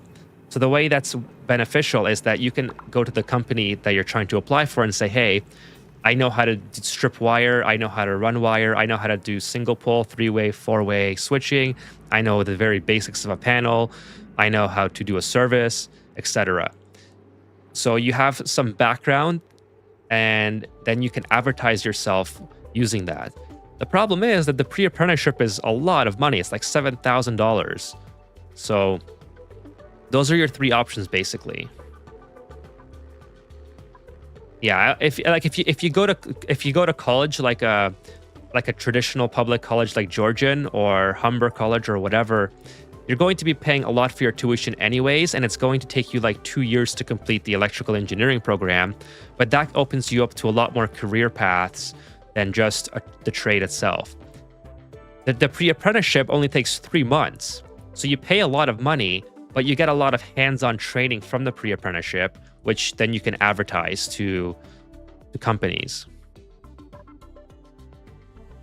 But if you know somebody that's hiring, and they're hiring someone who's like fresh and doesn't know anything, that's the best way to do it. But companies are just very reluctant to do that because they don't know if you're going to be good, so they don't want to give you that opportunity. It's the classic, it's that classic, you need experience, but you can't get experience because no one will hire you, and it's just that's the vicious cycle. So pre-apprenticeship is worth it if you know that's what you want to do. Otherwise, it's a very big investment, like it's $7,000 or more. But you do get a lot of that back in taxes on the next year. So you can claim all that in your taxes. And you get like $2,000 back or something, depending on how much you've worked during that year, that fiscal year. So I hope that helps you out. And then Chaos, if you have any more questions on the apprenticeship, I've helped a lot of people get into the apprenticeship program and sort of given guidance for that. Please feel free to reach out on Discord. I can leave my Discord link. Let's see. There's my Discord link. It just popped up. It's under my name right now. So if you want to get in contact with me and I can give you some more advice off stream, please feel free to do that. It's a very good trade to get in, but it's extremely difficult to get into. So, and it's very easy for employers to take advantage of people as well. So I can give you some things to look out for. No, it's okay. I'm more than happy to help you. Let me just scroll back up, and I missed William's comment. Maybe you missed this. You can deep freeze all your food using just 0.1 grams of hydrogen and 10 kilograms of crude oil in -30. I've never tried that technique. But it makes sense because I think deep frozen is like -18 or whatever. So yeah, as long as you have something cold enough, yeah, it's pretty easy. I just like using the ATN because it's here. I don't find it to be particularly useful for anything else because the cooling capacity isn't very powerful anyways. I mean, I might as well just use a thermal aqua tuner if I need any serious cooling done. You know what I mean? But that's kind of why I like using it, just to kind of make just to do something with it. I know that's not the best and most valid point, but if it was closer to my Great Hall, it would obviously be way more economical. Sorry for the typos, Hangry Pixel says. I'm on my phone and wasn't wearing my glasses when I typed that, but I have a problem getting the gas into generators for power. Can't seem to get that working right. So you're having the problem getting gas into the generators. Well, let me show you my setup. So okay, when you're building your gas piping, are you overlaying it like this? That might be a problem. I don't know if it's an existing problem. I know that used to be a problem like way back, but I always go like I always leave one space and kind of branch off into a T. I know it's a problem if you use if you do that for exhaust. If you go like this and the packets are already full, then you can't exhaust the other natural gas generators. Other than that, if you're having problems because of the temperature, just make sure it's built out of, well, you have to build it out of steel, or if your natural gas is cool enough when you first discover it, you can get away with building it out of gold. So I hope that kind of helps a little bit. Let me know if it does or not.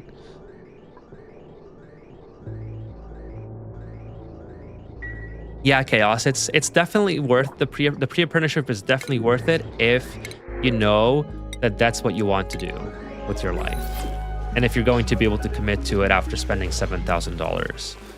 But the issue right now is that there's so many people who were told like 10 years ago, 15 years ago, that the trades is a very good thing to get into. So there's a lot of electricians right now that are looking for work, and the job market isn't very good because the housing has come to a halt, the housing production.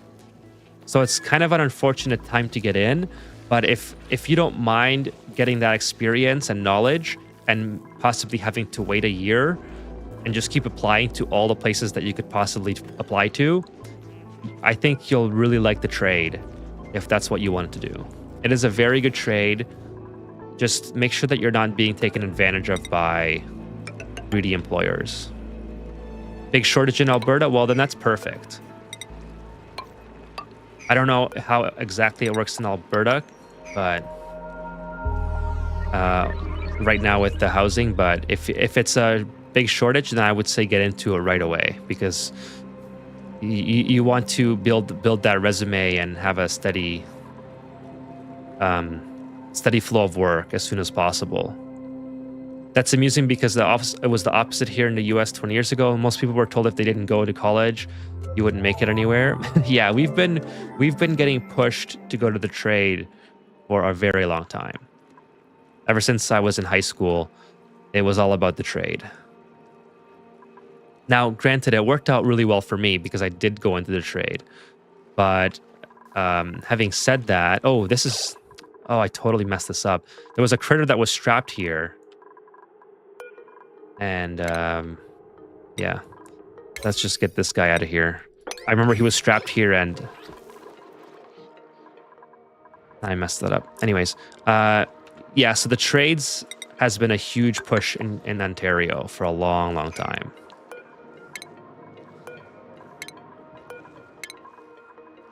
I'll keep that. I like the obsidian there.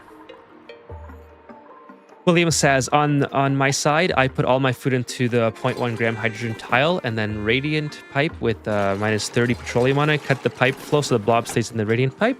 That's yeah, because I guess that would work really well because the radiant pipe can very easily keep that temperature for a long time. That's a good idea. I usually just casually connect it directly. The gas always seems to block up the generators so that they don't get enough gas. I'll try your idea next time. Yeah, so if you just look at how this is working, just maybe take a note of the stream timestamp or whatever, or take a mental note of how it's set up. It's a pretty easy run, I would say. It's just I'm using insulated liquid pipe or insulated gas pipe, just to avoid some of the heating that may happen if I'm running it in the exposed areas. But it's all through tile anyways. And it just goes directly under my generators and then in. Also, something that you have to keep an eye on is, in this scenario, since I'm overpressurizing this chamber anyways with carbon dioxide, that the vent actually stops working after a while. So I'm routing all of my carbon dioxide into the gas reservoir, which I then have to delete every time it gets full. It's kind of like a bypass to keep these things going. It's not a permanent solution. It's kind of annoying. And eventually I'll build a better system. But right now my duplicants are busy doing this, and it's going okay. So See, 1, 2, 3, 1, 2, 3. So we'll go like this. Keep going down a little bit. Just like that. And just like that. And then delete that. Okay, perfect. I knew you were in Ontario. You said Georgian College, but I didn't want to dox you or anything. No, Ontario's pretty big, and there's so many people here that, I mean, yeah, I'm from Ontario. Where would all the work be? Like, everyone in Ontario is within, like, not everyone. I would say like 95% of people in Ontario are within like 2 hours of each other, right? So whether I say Georgian or Humber College, it's like, ooh, you got millions of people in the area. Which is honestly like, I want to move farther up north to get away from it. It's turning into a city no matter where you go now. Just put your slicksters in it and heat up your CO2, simple. Oh my goodness, William's got all the best ideas. I should put the slicksters in there. But oh, I got another long-haired, nice. Let's put the long-haired guy. Where should I put the long-haired guy? Maybe over here. Oh, he'll probably bounce out. Maybe not. Maybe not there's the best. I mean, it's mostly Toronto than other places, yeah. But everyone is driving into Toronto as well for work, which just makes it more of a mess. And like, we have one of the worst city layouts in the world, I think. Like, we have a highway that goes around Toronto, and you can't get into the middle of the city directly without going through like main roads. So it just takes forever, and it's awful.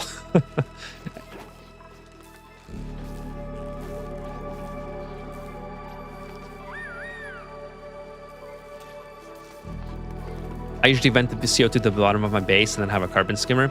Yeah, so that's what I'm doing here. But Hangry Pixels, where my natural gas geysers are, they produce a lot of heat, so I have them inside of a cooled industrial chamber. So right now they're just kind of venting off in here. All of my slicksters turned hippie. It went long hair. Oh, I missed one of your other messages. You said I just vent the space. Yeah, I used to just vent the space as well. That used to be funny enough. When I first started playing the game, I hated using the carbon skimmer because it used up a lot of my water and power. Even though it's kind of trivial now, but you know, this is way back. So I would prioritize digging to space to vent the carbon dioxide. So, I mean, I still think it's a valid solution if you want to get to space quickly and if you don't want to run the carbon skimmer because you don't have water.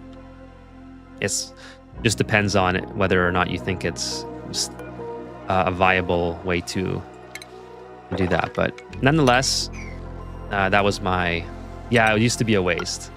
But like I said, I used to play a lot on the non-spaced out version at the time. So,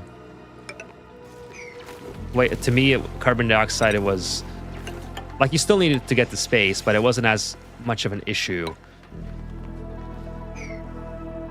So now I just keep it all inside of my industrial brick, which is great because it's going to be extremely cold, which I guess it doesn't matter anyways. It could be warm. But it helps keep this area cold. And if you add more carbon dioxide from the petroleum generator or the natural gas generator, there's an overwhelming amount that's already very cold, so you don't have to worry about cooling it down. Whether that's, again, doesn't really matter. But now that I'm talking a lot about this, I feel like I should build something here. Can't build it there because of the power wires. But maybe I should build something here just to have a vent solution for these guys. So I don't have to keep destroying this. And also, this is taking up a lot of room. That's kind of annoying as well. So yeah, I think I'm going to work on that right away. That should be super easy to do. Just kind of do something like that. CO2 with the carbon skimmer, polluted water. Once you convert the polluted water to slime, then algae, then get free pack. Yeah, that's totally That's one of the things that I'm trying to work towards. So, um, I used to have a little storage tank here for all my what's it called? My polluted water. I've since then sent it into my chamber, and I'll start doing the same thing here. Like I don't need all of this for rocket fuel. This is like overkill. So I'll eventually use a carbon skimmer to send it into here as well. And I also want to use the polluted water for pincher pepper plants. So I want to put a pincher pepper plant farm up here.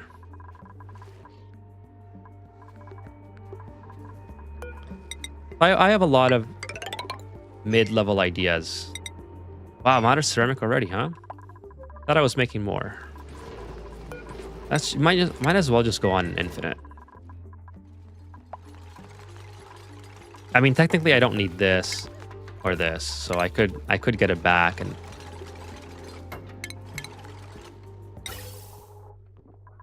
Oh, where's my aluminum? I don't have aluminum? How do I not have aluminum? Oh, it's refined. Okay, refined. I gotcha. I gotcha. I keep forgetting that my aluminum is already refined. So in that case, we'll use copper. I have more copper. Gold is more valuable, I feel like, so I'll use copper. How do I want to do this now? I actually don't even need this to be this large. It could be a lot smaller. But I usually do something like this. I want to have this coming in, so we'll do a... I'll move this up. I don't know why I put it so far down. But we'll have ceramic no. We'll have igneous rock coming into here. We'll build the wall like so. So we'll take that out.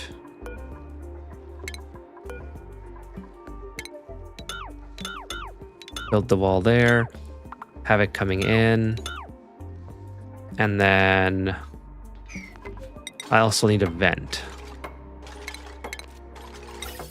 So the vent can be pretty much... I only need a vent temporarily, so I don't need the vent for too long. Let's go this way.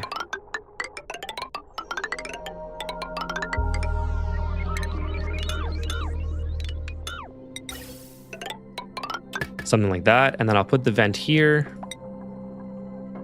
Yeah, whatever. Iron is good. Or lead. Oh, don't get stuck. I better make sure it doesn't get stuck. But first, I need to vacuum it out. So I kind of built myself into a slight corner. Let's just get rid of that. And then put the vent here.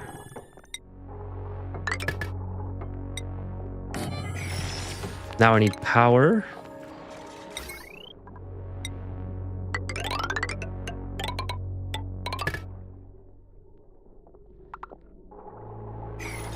And I liquid lock, so I'll have to come back in here at some point. But no, I messed that up. Sorry, dupes. Sorry. I meant to go like that.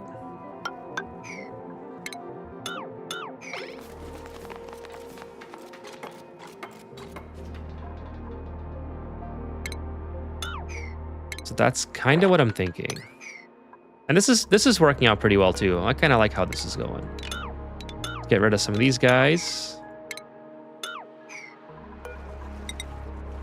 How much germs do I have here now? Still dying. Could probably use... Oh, the chlorine gas is now no longer doing anything. That's okay. I love how you apologize to your dupes. Yeah, I hate making them do things twice. I honestly do. Why don't you just cool down the CO2 and pump it out? I thought that was faster. I like the... Okay. You're gonna love this, William. I like the look of the hydrogen. Are you talking about here? I like the pink. Is that what you were talking about?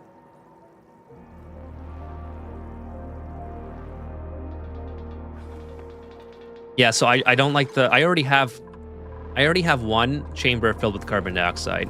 So I want this to be pink with hydrogen.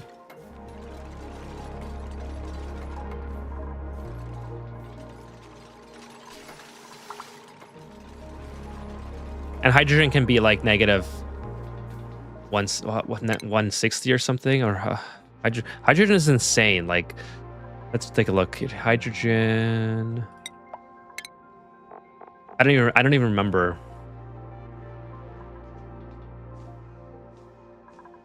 What it can be cool to. Liquid hydrogen is at, okay, so negative 250 degrees. So I usually max this ATN. It always, for me, it always gets to like the too cold. You can cool down the CO2 in liquid and refill it to hydrogen. Oh, I see what you're saying. Yeah, yeah.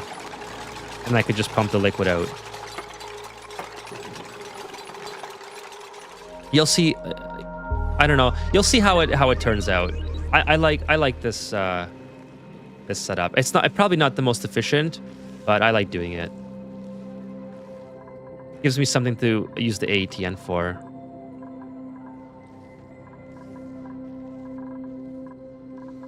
Okay, I don't think they need to come back down in here. Probably some ceramic here though. I'll just build around it.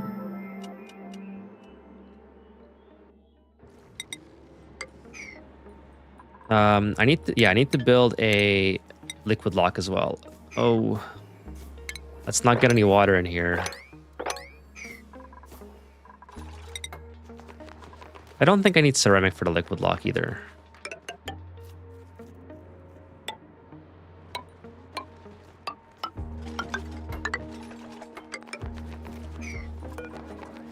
I do a lot of things that is kind of extra. Hey, thanks for stopping by, William. And I'll hope to see you at the next one. I do a lot of things that are unnecessary, like building the liquid locks with the full 3, 2, 1, 2, 3. Versus, you could just go like this. But I don't like the look of that. So there's a lot of things that I do that just because I like the look of the finished product in that sense, you know?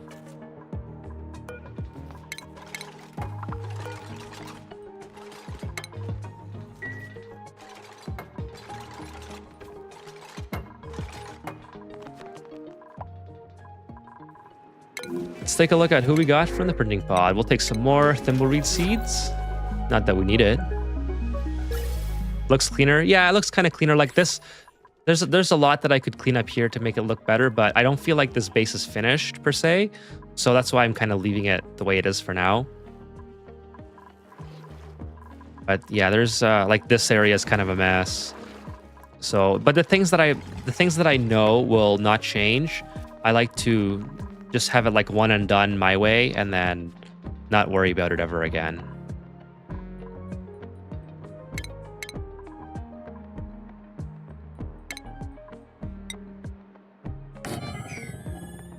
Have you ever played Factorio or Satisfactory? I played both. So Factorio, I played the demo. I don't have the game yet, but I was planning to buy it because people on stream said it's amazing and I should get into it. So I do plan on playing that at some point. Satisfactory, I have probably 10 or so hours into it.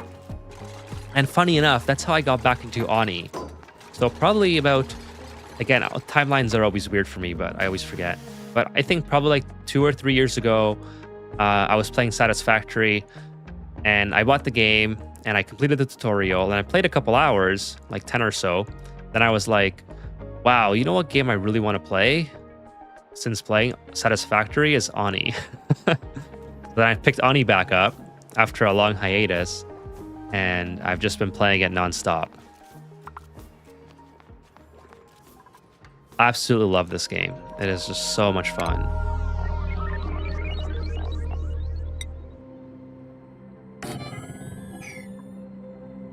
That's not to say that Satisfactory is not good. Like, I think it's a great game. I just think that it made me want to play Ani more. So I just like, oh man, this game is so good. You know what it reminds me of? Ani. Okay, now I gotta be careful here, because this is gonna be like minus 170 degrees. So I just want to double check what oil freezes at. Yeah, crude oil is minus 40. So I think ethanol. For our liquid lock, minus 114. I think everything is gonna freeze here, no matter what. So I might have to not. I might not be able to put a liquid lock in here. I mean, this might be like a one and done liquid lock, just to use until I get this vacuumed out, and that's it. Like, what's the gunk freeze at? Okay, minus 8. So, yeah, I'm pretty much out of luck. Petroleum, pretty much out of luck until I have something minus 57. I'll use petroleum here. But it doesn't matter anyways, because it's, like I said, this won't cool down quick enough. It won't cool down quick enough for my petroleum to freeze. In the meantime, I'll be able to separate it with a wall. I love how games will stick you with that. Like, every time I play a JRPG, I'll usually end up playing Chrono Trigger. Yeah, exactly. It's always like, okay, this is a bad example, but if you were playing like the new Saints Row or Mind's Eye, which is kind of a hilarious game, you kind of get the sense that, oh, I really want to play GTA. Oddly enough, I was thinking of getting back into Ani, and boom, your playthrough popped up on my YouTube suggestions. That's awesome. That's awesome for two reasons, Hangry. I love that you found my channel organically like that, but I also love that YouTube is pushing my videos out. That's pretty cool. So I thank you for sharing that. That actually makes me feel really good.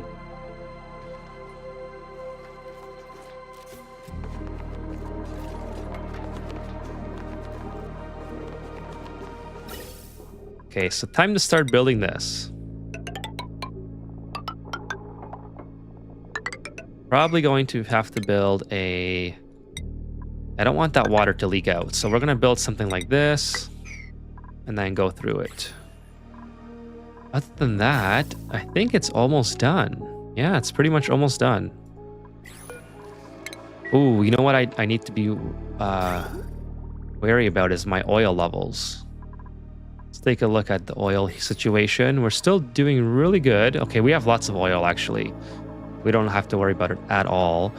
But I do need to get this online before I end the stream. Let's focus. I love how I have some sour gas here. That's kind of hilarious, I think. Totally unintentional to have that. Yeah, we'll do that. Like, this is a very, very hot area because I had it's like 260 degrees. That's hilarious. Look at this 400 degree igneous rock. Holy smokes. That's wild. I started watching because me and my wife were watching another Oni player, and yours popped up, and I let his one of his videos play, heard your intro, and we were hooked right away. That's awesome, Chaos. Thank you for sharing that too. That makes me feel good. I'm glad that you and the wife are enjoying the game together. That's awesome. Actually, funny enough, I started this channel not to like try to get an audience per se, but I mean, that was like a cool thing to do. But I started the channel mainly because I wanted to make just simple videos so I could send it to my friends so they could start playing the game. Because this game is so complicated, and they played for like an hour and they're like, well, I don't know what to do anymore. So I recommended some of my favorite YouTubers that play Ani. One of them is a channel called Magnet. I'm not sure if he's still uploading, but he has great Ani videos and from way back. And my friends were like, there's no way I'm watching. I don't have time to watch hour-long videos on how to play the game. And I was like, okay, fair enough. So go watch like Tutorial Bites or Francis John or someone. And again, they were just like, no, this is just too much. I don't need all these playlists. I was like, no, you have to play this game. It's so good. So I started making videos on just how to get them to just to start playing the game and know enough that they can get past early game. that was the intention of my channel early on. And then if I built a following based on that because other people enjoyed it, then that was great. But it's not what I was expecting. Now these videos really caught on. So I sort of felt an obligation to keep going for the people that were also getting into the game that needed tutorials. And I've always maintained I think the quality has drastically improved, and also the information has drastically improved. Like some of my earlier videos were very poorly researched, admittedly. And I was just coming back from hiatus as well. But so that was kind of like how my videos started. And I've always maintained that niche of, okay, I just want to show the players how to get past early game and how to understand the basic concepts of mid game. Like I'm not, and you guys know this, I've never been the type of player to show you the most efficient method or whatever, because that's not how I play. And I find that the easiest way is just to the easiest way to convey that information of how I play is just to show you how I play. So it happens to be not very efficient, but it's very good for new players because they're like, oh, okay, this is really easy to understand. I can do this in my game.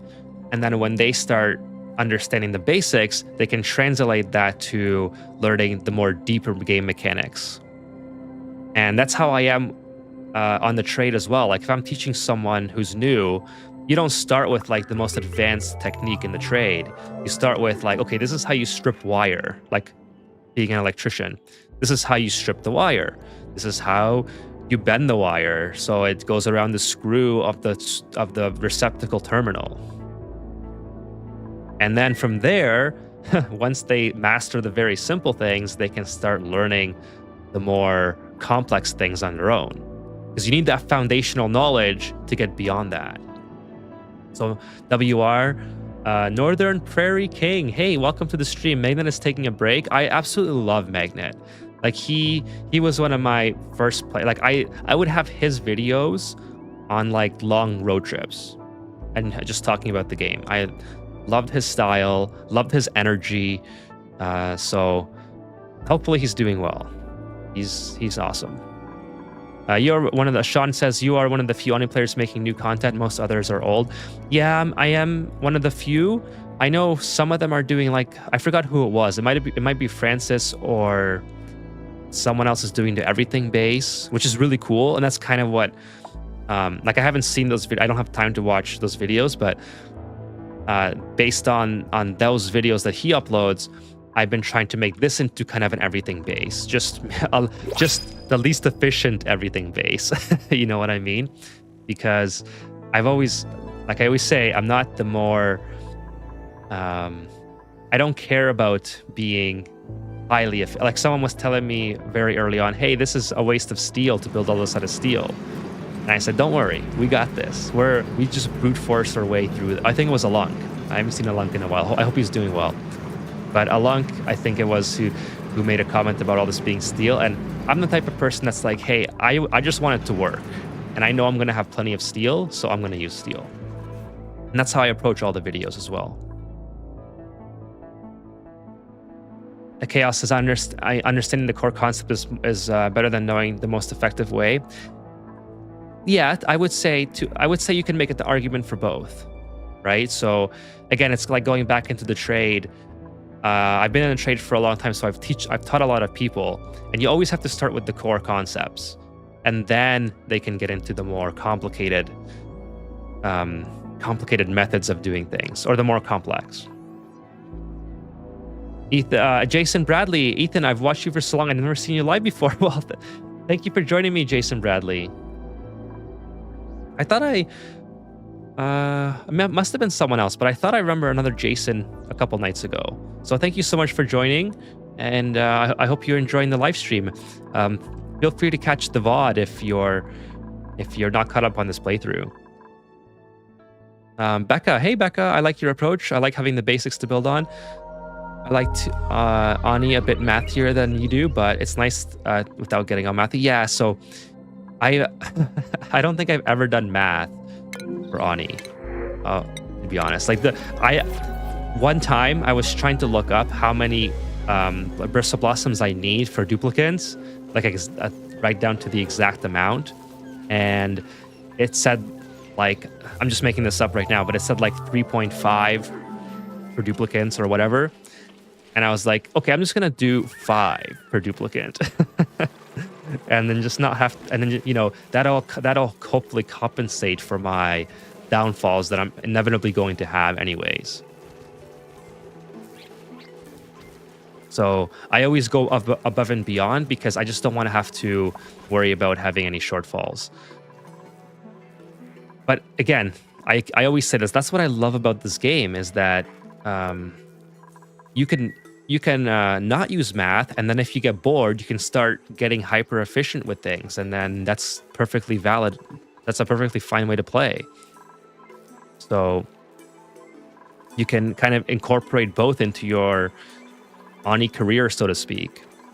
Assam, hey Assam, he says, I was just going to ask you if you've ever done a video for minor volcano tamer and if you would make a major one. Yeah, let me do that on the next video. I still don't have a video idea because it's been a long week. It's been a rough day today and a long week. And I didn't have time to have any recording ideas. So I wrote that down, and that's what I'll do my next video on. Thank you for that suggestion, Hassam. The wiki has done a lot of math for you, like how many plants per dupe. I haven't even read the wiki in a very long time. Like I'll search it on some occasions to be like to get refreshers, but yeah, I didn't even know that existed. I was using a tool I was using a tool that doesn't exist anymore, which I forgot the name of. And that's what I used to use. The only one I know by heart is that you need 5 mealwood per dupe. Yeah, I think maybe that's where my 5 number was coming from earlier. I knew 5 meant something. I just didn't know which plant it was. What are the furry critters above the toilets? Furry critters above the toilets. Oh, so these guys, they're the Mammoth. They're from the Frosty Planet pack, I believe. Yeah, I plan to tame them at some point, but right now they're just chilling, hanging out. Actually, this poor little hatch, we're gonna send him there. They look like yaks with bunny ears. They kind of do, don't they? I'm also addicted to starting colonies for some reason. Yeah, I love starting colonies. You have no idea how many save games I have that get to like cycle 50 or cycle 100, and then I just start a new one. So when I was saying earlier, like it's very rare for me to polluted water. It's very rare for me to make it through a whole playthrough, and that's why.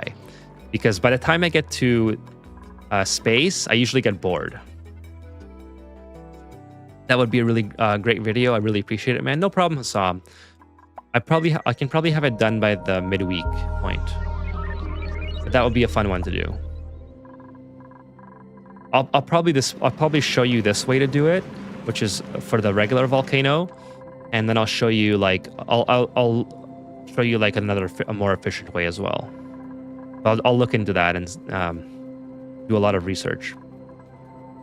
I only have spaced out so far. I just finished the base game, the Temporal Tear, and started my first spaced out play. Well, congratulations, Becca. That's a big achievement. The spaced out is, I'm sure you're having a ton of fun with radiation. That's I forgot all the differences, but there's all new types of rockets. There's radiation. Yeah, there's so much more to the spaced out. Like it's really a whole new game in a way. Okay, so this thing can be done now. Let's go. Oh, I don't have any ladders, obviously. So let's build some ladders here. Let's just put that on 9 so my duplicates kind of hurry up.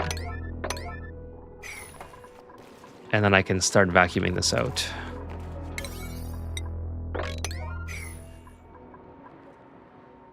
This is doing pretty good. Almost got all this water sucked up.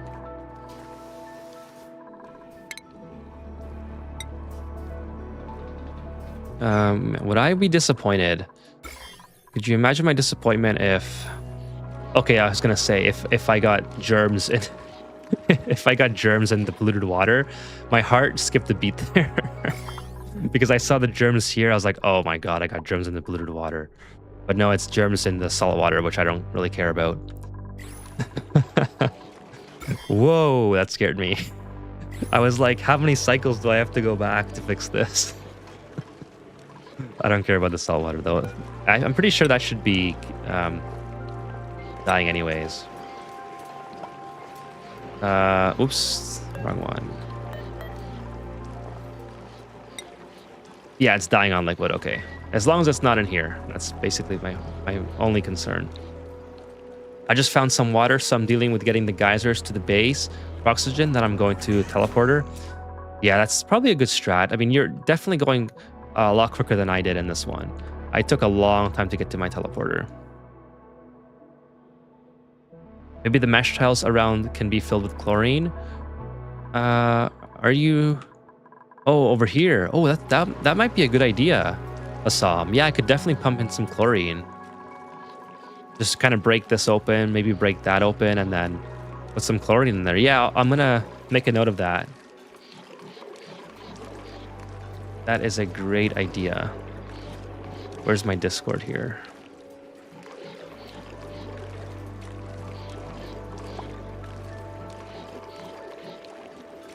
We'll add that to the list of things to do, and then I'll add it here as well, because then I don't have to worry about it being germy ever.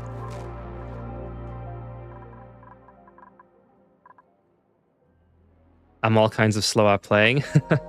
That's okay. Playing slow is a lot of fun. I like playing slow as well. So I can probably go ahead and deconstruct all this now. I don't think I need this anymore. We've got all the water sucked up and it's turning into non-germy water very slowly. Very, very slowly. Now I have to get the polluted water out of here because obviously we'll put it here. Because obviously it's going to off-gas and create a problem for us. I like to set up sustainability. Factorio is showing here. Yeah. Oh, that's right. I forgot to continue. I went on a whole spiel about Satisfactory and forgot about Factorio. So Factorio is a game that I have the demo for, and I really enjoyed it, and I want to be able to stream that one day. And I think it would be kind of fun to stream it blind. Like just buying the game and then streaming it from where the demo picks off, and then kind of going along and figuring things out on my own. So yeah, Satisfactory is a lot of fun. So Jason asks, is it better to filter the water or make it hot? You could do a whole number of things. You could filter it, which is a very slow process. Heating takes a lot of power. So you could make it hot. You could send it into chambers with chlorine. So you could put it into an enclosed one of these reservoirs with a chamber, and send chlorine into the chamber, and then just have the liquid sit in there. That'll really take care of the germs quick. I wouldn't recommend heating just because it takes so long. So much power. And then once you heat it up, then you have to cool it down. You kind of can't use it for anything but oxygen. Hey, Mel. Mel says Factorio seems so much fun. I want to get into it, but I can't right now to university. Yeah, that's exactly my reasoning for not getting into it. Is that I think do not play Factorio while going to uni. I was gonna say do not play Factorio while an Oni playthrough, because you'll never finish the Oni playthrough probably. Oh, this is all connected now, so I can go ahead and go like that. Let's just put that on 9. And then here we'll do polluted water, sweep only. Hang on a sec. Oh, okay, yeah. I did factorial blind for a bit. The biters ate my base. I don't know what that means, but I'm sure I'll find out. That sounds interesting. Another thing that I have to do, I really, really have to do, get rid of all this garbage. So I'll just queue that up. I'll queue that up and let my bionic duplicate deal with it. So where's my priorities here? Now let's do tidying max. Oh, come on, I can do this. Storing max, supplying max. Decorating. Decorating can be max too. I don't really care. Yeah, let's do... Oh, and attacking. Yeah, sure. When the biters eat your base, you will know it. I'll have to take a small hiatus on Ani, specifically during finals. Oh my goodness, I couldn't imagine trying to balance uni with oxygen not included. Like sometimes, if I'm not streaming, and I don't do this a lot anymore, but if I'm not streaming and I'm playing this game on my own, and I have to work the next day, sometimes it's like Civ. It's like, oh, just one more turn, just one more cycle. Like, oh, I really want to get this done. One more cycle, and then I end up staying up way too late and being extremely tired for work the next day. Is the thermal nullifier really worth it? And do you have the hydrogen? How do you get the hydrogen? So, ooh, critical power level. So why isn't this working? Insufficient eco power banks. All right, well, I thought these were supposed to be rechargeable, but we'll build some more. I don't know what's happening there, but just get that going and get that going. Sorry, Hassam. So I'm getting my hydrogen from here, and this is already very cold. So I primed this to be cold from the vent. It's actually dormant right now for 55 cycles. Ouch. And then I have my Hydra, which has just an incredible amount of hydrogen. So having said all that, I have enough hydrogen to do this. And in fact, I'm going to be recycling all the hydrogen anyways. That's going to be cooling my food down regardless, because I'm not using it for anything else right now. It's like gambling. You always have another cycle. Yeah. Melas, if you play suck. Ooh, that's not good. That's not good, is it? So let's see. Do they like die, or do they just have to be plugged back in? Deliver a charged power bank and reboot their system. Okay, so let's do it.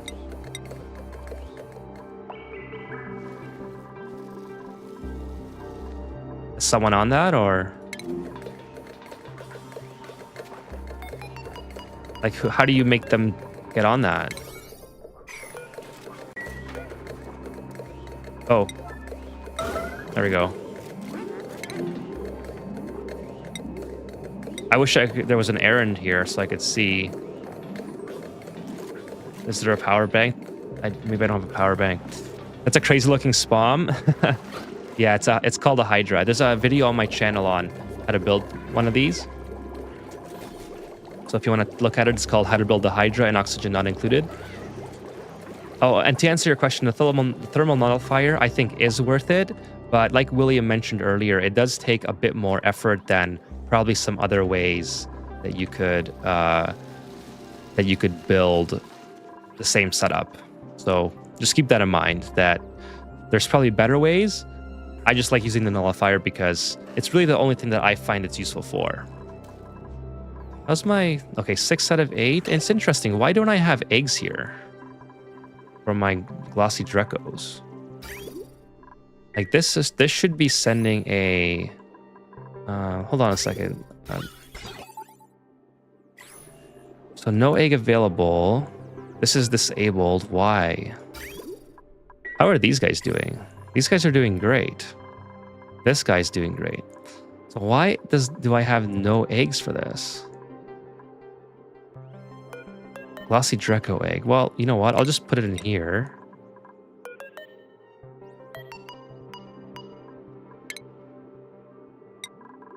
Just get those guys incubating.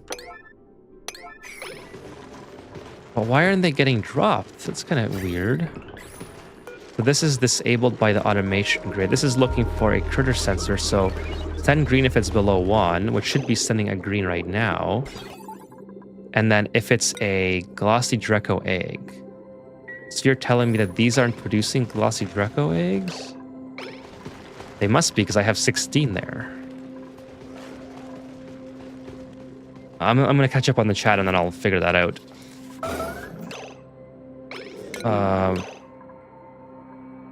Okay, so what's going on with Sunyar? Sunyar's like dying here. I need to get a power bank to Sunyar. Do I need to like move her? Or why isn't anyone going in there? Okay, so power bank. Oh, it's not, nothing's charged yet. I was under the impression that the eco power banks recharge themselves. I have 11 units. Yeah, why isn't this being charged?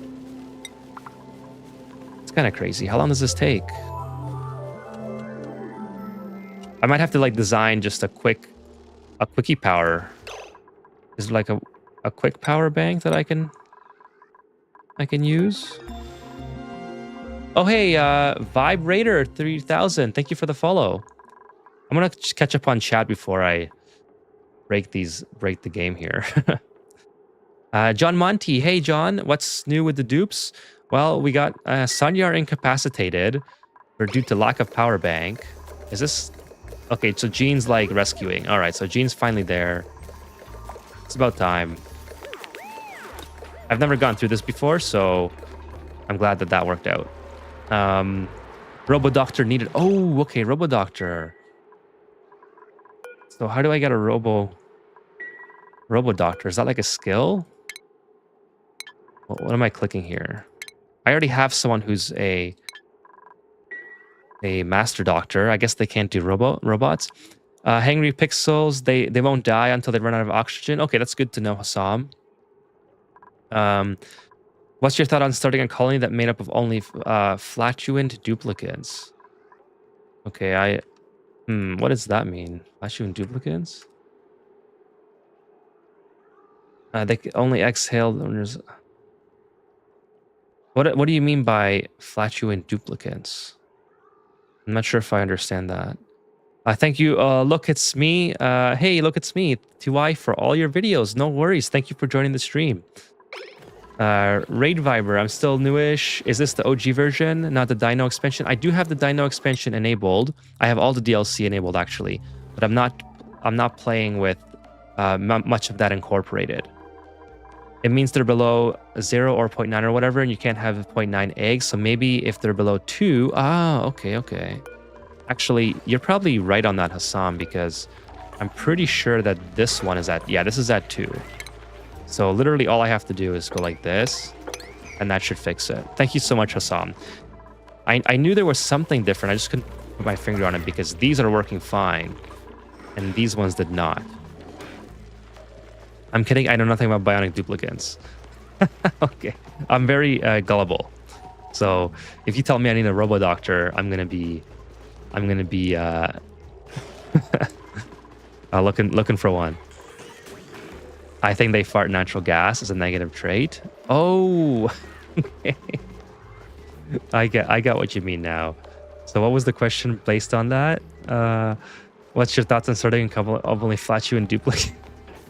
I would say it'd be, let's see if you can power your base off them. That'd be kind of funny. Some dupes have the trait that makes them farty. Avoid them. Yeah, I don't particularly enjoy having those duplicates. In fact, I try to avoid them altogether because then it's just something else I have to filter out of here. Like I already have hydrogen up here. Vibrator. I watched your videos on Draco Farm, but I couldn't figure out what one of the buildings was. It was an incubator, but it looked like a big vine-covered egg. Well, I have a Draco Farm set up here. Was it this one? This is just the grooming station with a different blueprint. So I can change it to... Yeah, it's just a grooming station. The blueprint is included. No worries. I'm glad I could help. It's just a different... you can get it from the blueprints menu up here. I have 24 unclaimed. And basically, if you go through this, you can get a whole bunch of stuff and then trade your duplicants in, or your duplicant. Oh, this is not going to work now, is it? I gotta put this guy out here. Sounds like a fun colony idea, but I always avoid those dupes. Yeah, me too. What negative trait do you avoid every time, no matter what? I avoid the bottomless stomach and the one that is about, what's it called? The one that consumes more oxygen.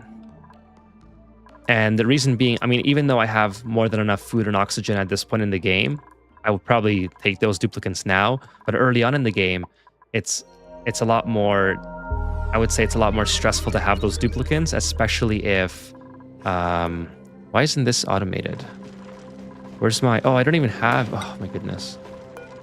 That's why it's not working. I don't have a auto sweeper in there. I forgot the auto sweeper. Yeah, the bottomless stomach and the one about increased air consumption I never take. It's just been a habit ever since I started, because it's an extra tax on your colony. It's basically like having an extra duplicant, right? I know they only take 1.5 times the amount of food or oxygen, but you know, if you take 2, it's like having 3 duplicants instead of 2. Although, like I said, at this stage of the game, arguably you could get away with it, and it's fine. Okay, so this is almost vacuumed out entirely. Looking pretty good.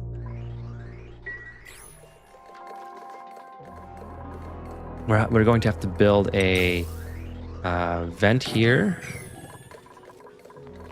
which I should have just kept these in. I don't know why I deleted them.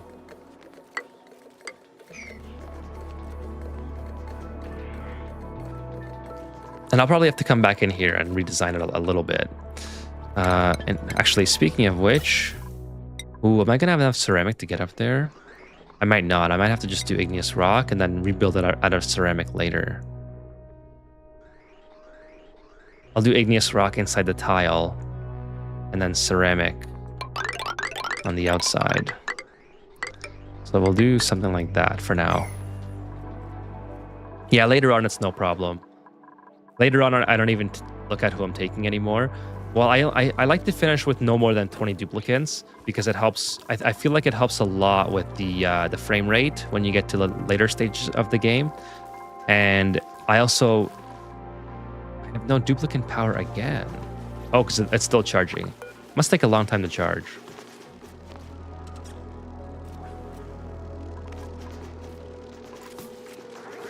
All right. Well, anyways, it's working. So you normally, by this stage of the game, I don't take duplicants, but I'm going to take bionic duplicants in this case because I want to play with them a little bit more. So what's this? Oh, it's a microchip. I read about these. What are these for? Digging. Oh, they're for boosters. Nice.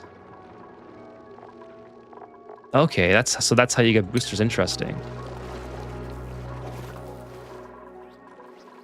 So does the Sunyar actually use the bed?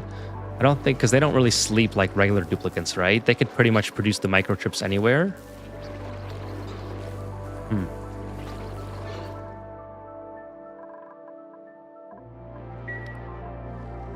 Okay, so now we got a complete vacuum here. Let's go ahead and deconstruct this and start pumping in hydrogen.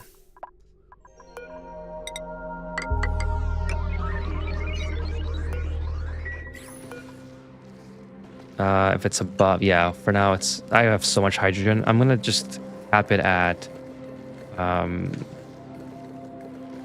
okay, whatever. I'll turn that off at some point on my own, but I don't need that much to go in here anyways. So all I'm trying to do is pressurize this area with hydrogen and send some of it into the AETN so it can start cooling the chamber down. And then basically what we're going to do is, where is it? Have a gas shut off right here. Deconstruct all this.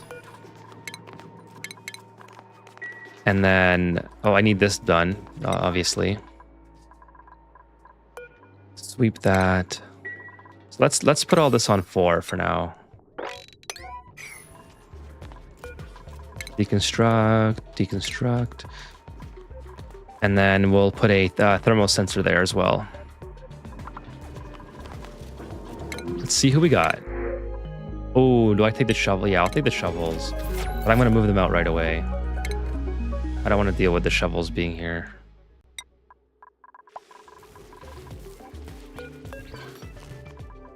I always forget about them, and then they hatch, and then they eat all my crap on the floor because I refuse to pick it up. They do need beds, but they sleep like every 3 cycles, I believe. Okay, I thought they could produce their microchips anywhere for some reason.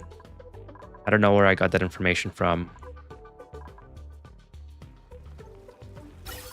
Okay, so this is now starting to work. That's good.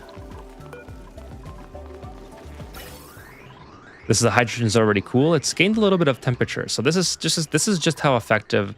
Like one of the recent videos I did was how effective igneous rock is for insulated pipes. So the igneous or the hydrogen leaves at 6 degrees Celsius from the chamber, and by the time it gets all the way up here, so you can see it's a pretty long run, it only gains 6. Well, it basically doubles in temperature. So that's quite a lot if you're trying to keep it cool, but it's still better than something like granite. I think granite would be way worse. Obviously, ceramic, there'd be very little change. I want to use ceramic all the way up here.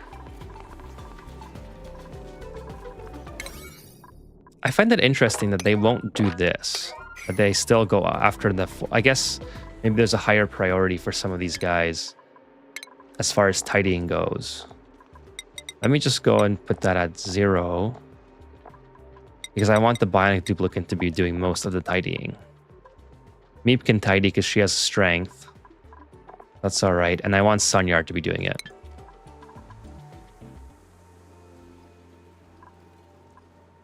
All right, so we're making some good progress on that. I'm actually pretty happy on how that's going. Since we're up here, we may as well connect these with power.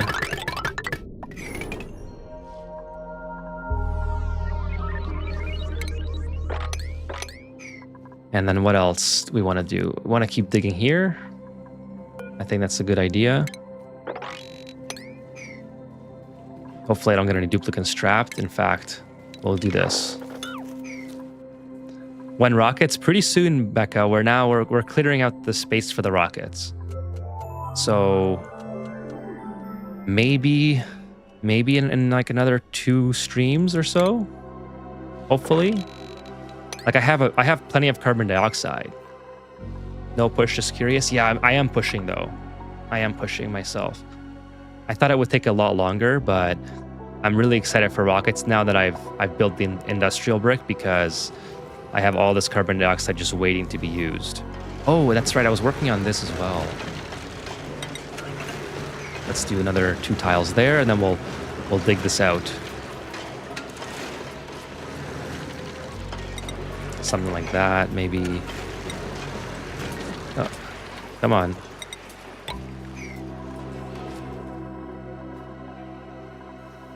Yeah, we still got 6 out of 8, so at least they're not...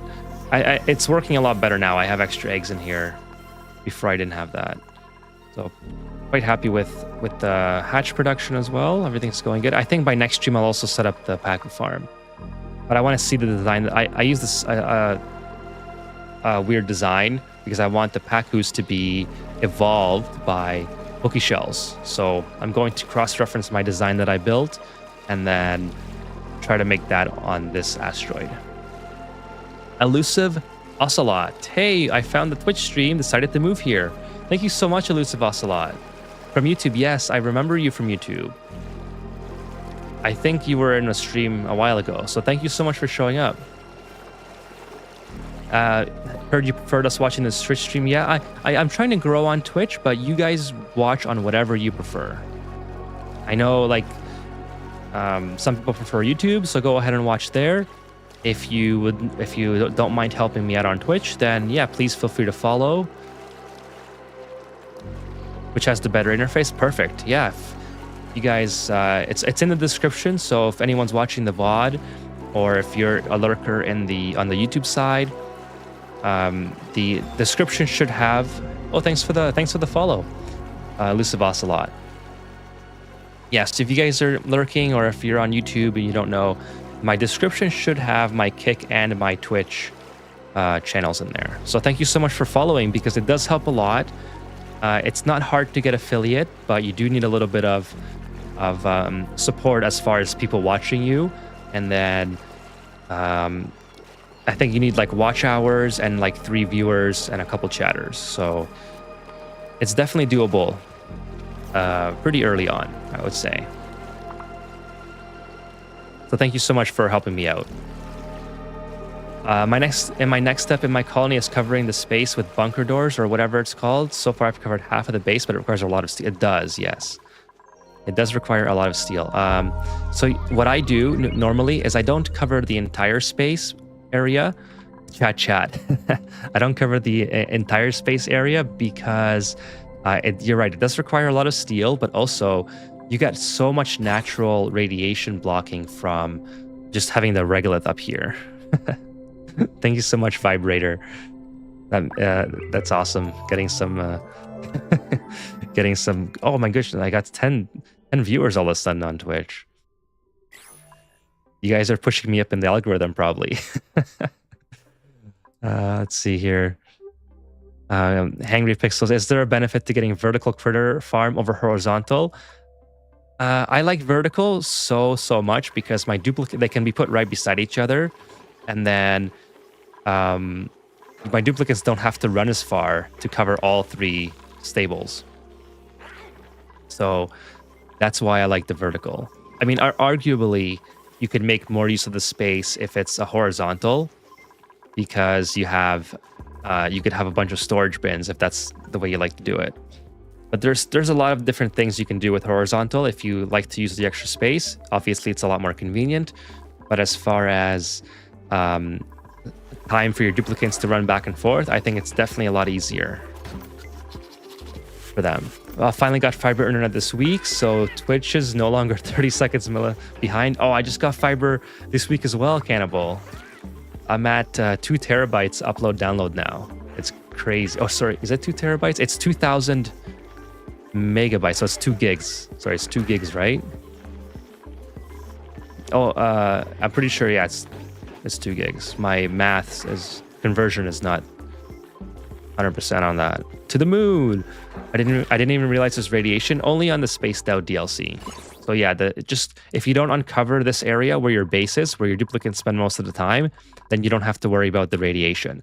Not that it's significant anyways. Like it says it's barely safe, but by the time it gets all the way down to here, hey, Cassian Marlborough, thank you for the follow. I hope I didn't butcher that too much. I hope I got 70% at least. It says it's mostly safe. By the time it makes its way down to here, where your duplicates will be working anyways, it's almost negligible. They just pee it out anyways. Oh yeah, I wanted to ask about how many Drekos per room. 8. Oh, hatchlings, 8. It's always going to be 8. Not always, sorry. For most, it's going to be 8. Like hatchlings and Drekos can be 8 if you have maxed out rooms. Same thing with the Floxes, I believe. My connection is just struggling with 1080-60 being the only option. Bo Bird Fat, hey, welcome to the stream. Yeah, it's 60 frames per second does a lot of damage to your to your frame connection for sure. Like I think it's basically twice the amount of packets that you're receiving, right? So it's definitely resource intensive, especially if you have other people in the household using the internet. How many hatchlings to set the critter droppers? Oh, yeah, it's 8. It is 8. Okay, so I don't need too much hydrogen in here. I think I should probably cut that off now. Take this out. In fact, yeah, I guess I'll let it go until it gets to 10 kilograms, and then we'll end it there. I don't need too much, that's for sure. I like to farm hatch ranches. Yeah, hatch ranches. Hey, KT. That's a great username. KT. Yeah, I like the hatch ranches. They're a great source of hatch eggs and barbecue meat. Until you hit affiliate or partner or something, you can't have multiple video sources, so 1080p is all you can have for now. Oh, I didn't even know that. That's interesting. I had no idea.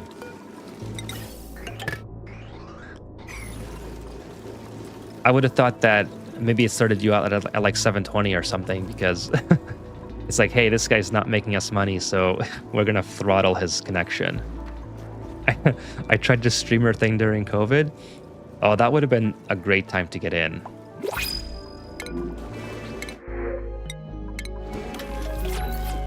I wish I started earlier. I wish I started when I had more time to play. Switched over to Twitch. Hey, Hangry Pixels on Twitch. Thank you so much for helping out. And you guys got new emotes on Twitch as well. That's awesome. Yeah, I got to do a lot of work to my Twitch. There's a lot of branding issues that I have. One of them being the fact that I have all of my usernames different on each platform. And that's because when I was setting them up, I used up my username change. So I have to wait like 30 or 60 days to rectify that. But it'll happen eventually. Okay, this is getting kind of cold now, but for now it's still okay. Just, I have to block this off soon because it'll eventually freeze. It's just Callie. The streamer decides their stream quality in their own settings. Affiliates aren't guaranteed transcoding. So if your settings are high, some people can't watch very well. Oh, okay. I use 6,000 as my bitrate because I heard that's what Twitch allows as your maximum. So I'm not sure if that's like super, super high to like the point where it's affecting people. That's pretty high. Okay. So thanks for that, Callie. And thanks for joining the stream, by the way. Cassian says, good morning from Germany. Keep up the good work. Unfortunately, I can't always watch your live stream. It's very early here. Oh, I know, Cassian. Thank you for stopping by. It is very early for the European side. Mind explaining what the AETN setup is? Sure thing. Cannibal, let me just see if I missed any. I think that was the last one. So basically what I'm doing here is I have a video on this as well. And I'm using the AETN for my deep freezing for my food. And it's not the most efficient way to deep freeze, but I like using it because I literally don't use the thermal nullifier for anything else. Well, except for rocket fuel as well. You could pre-chill the oxygen before you chill it farther with supercoolant. But the AETN is great because it's power free and it's going to chill your oxygen or hydrogen to like 170 degrees. And I'm going to pipe it up here right beside the Great Hall where I'm going to drop all of my food that gets deep frozen. So I'm just going to be cooling. Let me show you here once it starts, does the loading thing. I'm going to be running the pipe through here and not letting it pass until it's a certain temperature. And then by the time it sits in here and gets nice and cold, I'm sending it up to my deep freezing area. And then once I use enough of that cooling from the hydrogen, I send it back into this chamber to be recooled again. So hopefully that made sense. I have a video on that called Deep Frozen using the AETN, if you want to check it out. I actually have two videos. They're slightly different, but same information essentially by the end of it. You can get by fine if you just have quality with 2,000 to 3,000. Okay, I didn't know that, Callie. I was just trying to be like trying to get the best possible, so I didn't know that could hurt the viewing experience. That's good to know. I'm gonna look into that for my next stream. I'm saying they can only have one until later. Oh, that's regards to the streaming setup. Oh, your shut off setup. So the shut off is going to be a thermal gas pipe sensor right here. Just like that. That's how I'm going to shut it off. Not anything complicated at all. Am I using steel for any... Okay, I don't know why it's defaulting to steel. Oh, because I used it for the bunker doors, probably.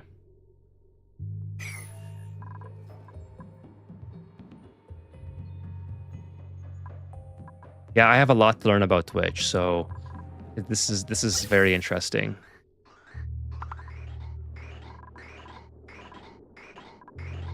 Yeah, so this is already getting nice and cold, minus 70.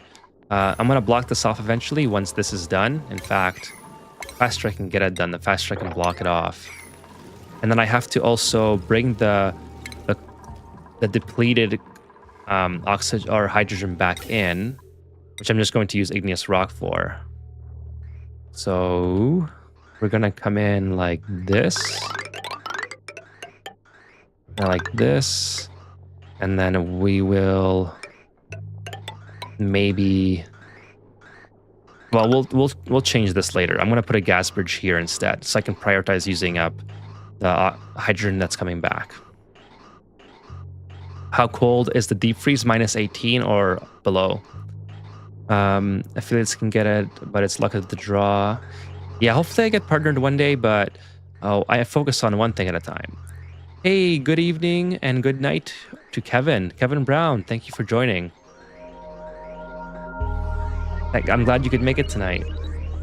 We're almost 3 hours in, so you missed quite a bit, but I can give you a quick rundown. We've opened up more of our space area here, so we can get started on rockets. Hopefully by next stream we can get something started up here. We have our AETN working away now. We've filtered out all of our polluted water, so we've got a lot done today. Actually, filtered out all the polluted water that was here into regular water. So this is slowly but surely depleting the germs. Oh, this is very low. I just noticed how low this was. Why is this so low? Is it because this is not working quick enough? If so, I can do like...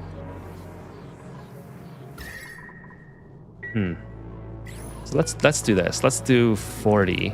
I don't know how that just became 9,000 whatever. And let's just get some more cooling power out of that.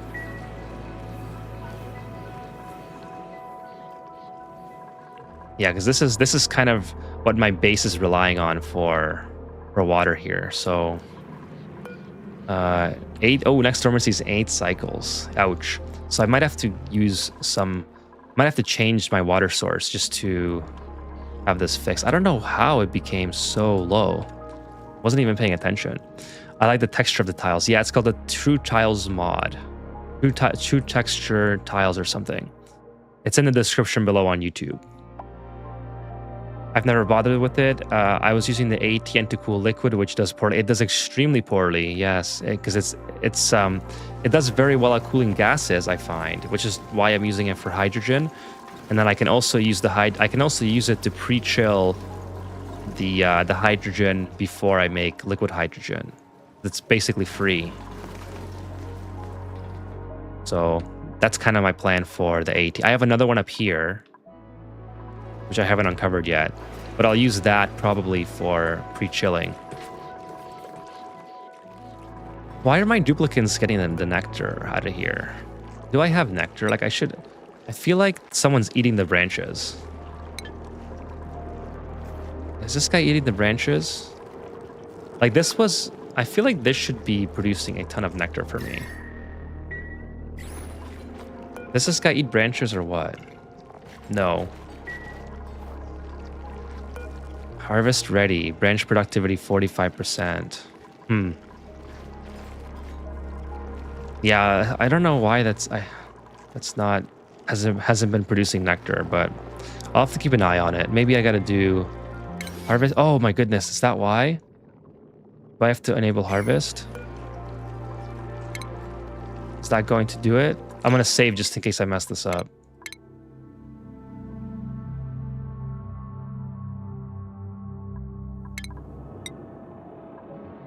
Like what's gonna happen if I put enable harvest? Is it gonna chop down the tree?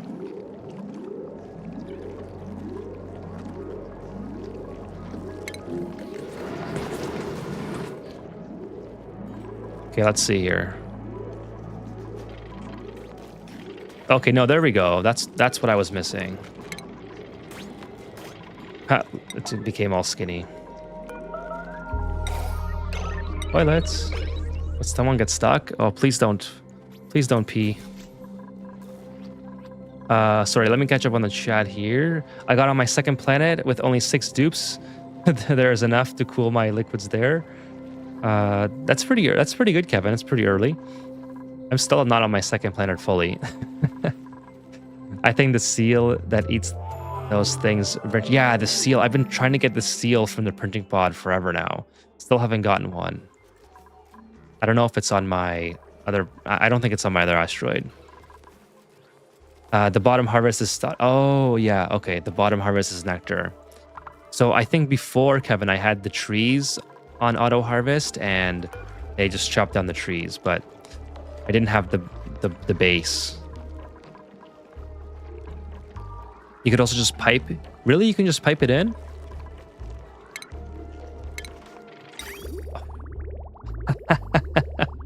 I had no idea I could just pipe it in. That's hilarious. Okay, well, obviously I'm just gonna pipe it in.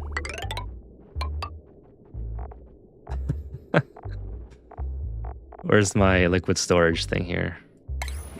Oh my god, I need to sleep. Typos are getting out of hand. That's kind of how I feel talking angry. Sorry, let me catch up with you as soon as I build this thing. I'll build it out here actually because I don't want my duplicates to bring like super cold or super hot plumbing pipes or super hot sandstone or something in here. Now it's skinny. Yeah, it's tiny. So many of my playthroughs, my ears hurt. So many of my playthroughs with me saying, "What's the weirdest thing that can happen?" And with "What's the weirdest thing?" Yeah, that's what I love about the game, though, is you just never know what you're getting yourself into. Ooh, do I want the swamp shard? It's -1. Nah. Take another bonbon. I'll put some more pips up here eventually.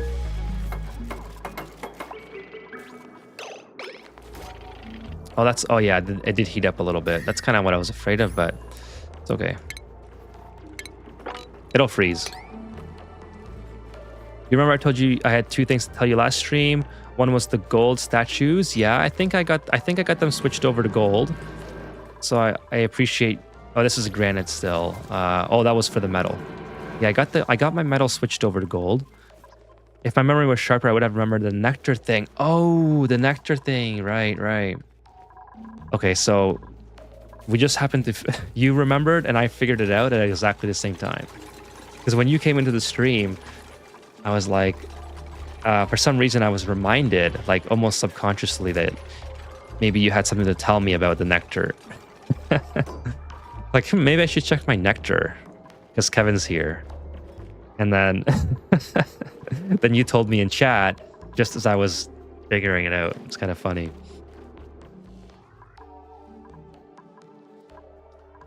Well, we are getting pretty close to 3 hours, so I will be... Probably, yeah, it is spooky. I don't know how that happened.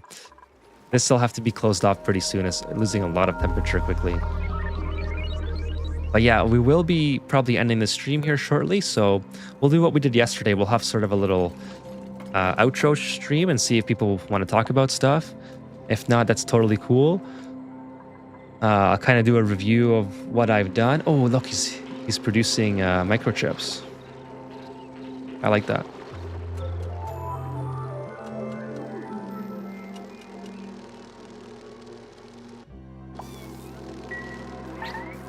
Oh, what's entombed? Oh, of course. That's okay. Okay, so just make sure that is if it's below. Well, we'll keep it above for now because it's not. I don't want it to leave. Actually.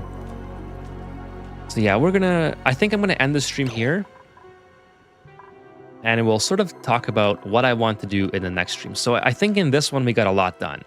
So in case you're watching the VOD, or if you'd like to just recap because you weren't here the whole time, We've cleared out some of the space biome, so we can start building our rockets. We got some bunker doors set up with automation and power. So we'll start building the space infrastructure probably in the next episode. So we'll build like not satellites. What's that thing called? The sky viewer thing, telescope, or whatever. You know what I mean. The thing that looks for meteors. We'll build some of those, maybe some solar panels. And then I want to get my Pacu farm up and running. So earlier in the stream I discussed, I have sort of a set of observatory, yes. Earlier in the stream I discussed what I wanted to do for my Pacu farm. And I'm going to be sending my Pacus into a chamber with the Poke Shells that are going to evolve them into seafood. That's kind of my idea. I have a whole setup on a sandbox asteroid that I was working on like 2 weeks ago or whatever, and I want to build it here. I've been meaning to build it here. Is rockets the end of the game? No, I like to get to all of the, well, I mean, I guess technically in a sense they are, but when we get to rockets, there's a lot to do. I want to get all this done. So we'll try to get all these accomplished, and that will be the end of the game. But yeah, the Pacus are going to have a very bad time. That will be kind of the end of the game, but I still want to make stuff like the petroleum boiler, maybe a sour gas boiler, because I want to... I took inspiration from other YouTubers who are doing like the everything asteroids. So I want to kind of show everything on this one as well. And I think it's kind of fun to do it live. Like Sandbox is just too controlled, you know? Like I can show a tutorial on the sour gas, but it's not always as fun to do it in Sandbox because I can whip it together. It's more fun to go through the trial and error of building it live, because then the people who are also trying to build it can see like, oh, if they run into this problem, then they can figure it out. So what I'll do is I'll have like a schematic on the side on my second monitor, and I'll build it just like anyone else would with a video, and then probably make a lot of mistakes during it, and then we'll fix them. Poor Pacus, yeah. The new DLC has something pretty powerful that you can also use as Pacu farm, but the Pokeshell thing sounds interesting. Yeah, I don't think it's the most efficient way, Kevin, but basically what the idea is, like, I used to boil the Pacus to turn them into meat once they hatch, but in this case, I'm just going to send them into a chamber with a Pokeshell and with a roe egg, and that will chop up the Pacu into its evolved form. And then by that time, we'll have our deep freezing storage set up. So we'll be able to deep freeze all of our surf and turf and not have any go to waste. So right now we have a lot of barbecue that's kind of rotting because my duplicants can't eat it. Once that all happens, then I can feel a little bit more confident taking more duplicants. But I don't think I'm going to do that now, because now that I have bionic duplicants, sort of the basics under control, I want to take more out of those guys as well and play around with them. You should get a night bot for Twitch to shout out your Discord and YouTube every now and then. Yeah, it's a good idea, Chaos. Let me write that down. There's a lot of branding issues I have to. So Nightbot. You only have 1.3 million kcal. Well, then that number is somewhat inflated because I don't let my duplicants eat the berry sludge, which I have 1.1 million of. And realistically, the only thing that they eat is barbecue and surf and turf. So I really only have 120 kcals. And the reason I don't let them eat the berry sludge is because it's a great... I find the berry sludge to be amazing as a backup food source, just in case something happens. Like, at this point, I don't think anything's going to happen because it's fully automated now. But during my playthrough from before I automated this, there'd be times where I would forget to change this over to the right ingredient, or like you guys saw, the Dreco farm kind of broke temporarily. So if you run into those issues and you're reliant solely on barbecue, then your colony can basically die, or you have to make mealwood or something, or like the regular, what's it called, the sludge crap, the mush bar, the sludge crap, in order to keep the colony going. I made an incidental deep freeze from my over-engineered aloe vera plume squash farm. I haven't even used that yet. I have the seeds. I fell in love with the dehydrator, which is why I don't do deep freeze as main focus anymore. I tried the dehydrator before and I didn't like it. Why do you think the dehydrator is better? I'm willing to give it another go if you think it's good. But I tried it before. I thought, for me, it took too long to dehydrate anything, and then you have to rehydrate it. So other than sending it on like rocket missions, preserve and forget, rehydrator in a mess hall. Yeah, I guess you're right in the sense that you don't have to maintain an infrastructure for it, right? So if you can just have the packets of food anywhere. So I guess that is a big positive. There's no reliance on any sort of infrastructure.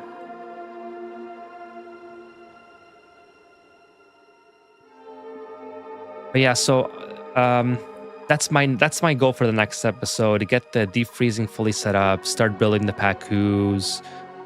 We do have a gold volcano somewhere here, but at this point, I mean, we're so far ahead with steel. I mean, do I even need gold? Yeah, we'll tame it. But yeah, we have plenty of hydrogen from just our geyser, or our vent, excuse me. And then I also have just an insane amount of hydrogen here. Minor plastic upkeep, but never became an issue, especially early mid-game. Yeah, with Drecos too, like, I don't think I've looked at my plastic for forever, and I've only had one Dreco farm, yeah, almost 200 tons. And that's another good point too. I should like rebuild some vacuum, or what's it called, plastic transit tubes in different directions. Like I have some here. Wait, where is it? I should build one down here because this is a big run. Oh, I have one here. I have one here. Okay, so there's actually quite a few that I have. Oh, I forgot to do this episode. Yeah, let me queue that up. No, not that one. So I need my oil production up and running. Yeah, so we got lots of things because this guy's almost done. And then we'll kind of put everything into one chamber because I don't want to, which is right here actually. Okay. Oh, my water's getting really low. I definitely have to fix that. So anyways, thank you to everyone showing up today. We had another great chat. Awesome chat tonight. Thank you guys so much for talking to me and hanging out. Especially if you were on either Twitch or YouTube. Like my Twitch is at 10 viewers right now. That's awesome. I've never had 10 viewers. That's my first ever double-digit night on Twitch. So thank you guys. Especially all the lurkers who don't get enough credit. You guys, 50 viewers, all stream on YouTube. So thank you to all the lurkers. Thank you to all the chatters. If you're a lurker, feel free to say hi one day. If not, that's totally cool. And yeah, I'll do a lot of work on Twitch this week. I don't know if I'm going to stream this week until Friday. I'm going to try to get another midweek stream in. I want to keep the presence alive and not just takes so long between streams. But it really depends on work. Best of luck to your cats. Thank you so much, Cannibal. I hope that she's going to be fine. And this stream was really good to just get my mind off it. And yeah, just she is fine right now, but you know, we'll have to see in the next 48 hours if there's anything that she swallowed that might pass. So fingers crossed, knock on wood, that yeah, in the beginning of the stream I was explaining, if you want to rewind, you can get the full story, Kevin, but basically we had to go to the vet today. One of my cats may or may not have swallowed a piece of plastic string that holds like earplugs on. I use earplugs for work, so she found one, and we also use it sometimes to play with them. So and then we throw it out. But I don't know if she found one that was already like ripped apart, or if she found one um, that was intact and she ate parts of it, which would be pretty bad. So you know how cats like to chew on like cords and stuff. So we took her to the vet and to the emergency vet, and they induced vomiting and nothing came up. So either that leaves us with two options: either it already passed through into her intestines, or uh, she didn't eat anything. So now we just wait, because if we took her to get an ultrasound, that would have cost a lot more money, and it's possible that there's nothing there. And if there is something there, then we have to have surgery regardless of whether we get the ultrasound or not. So now it's just a waiting game.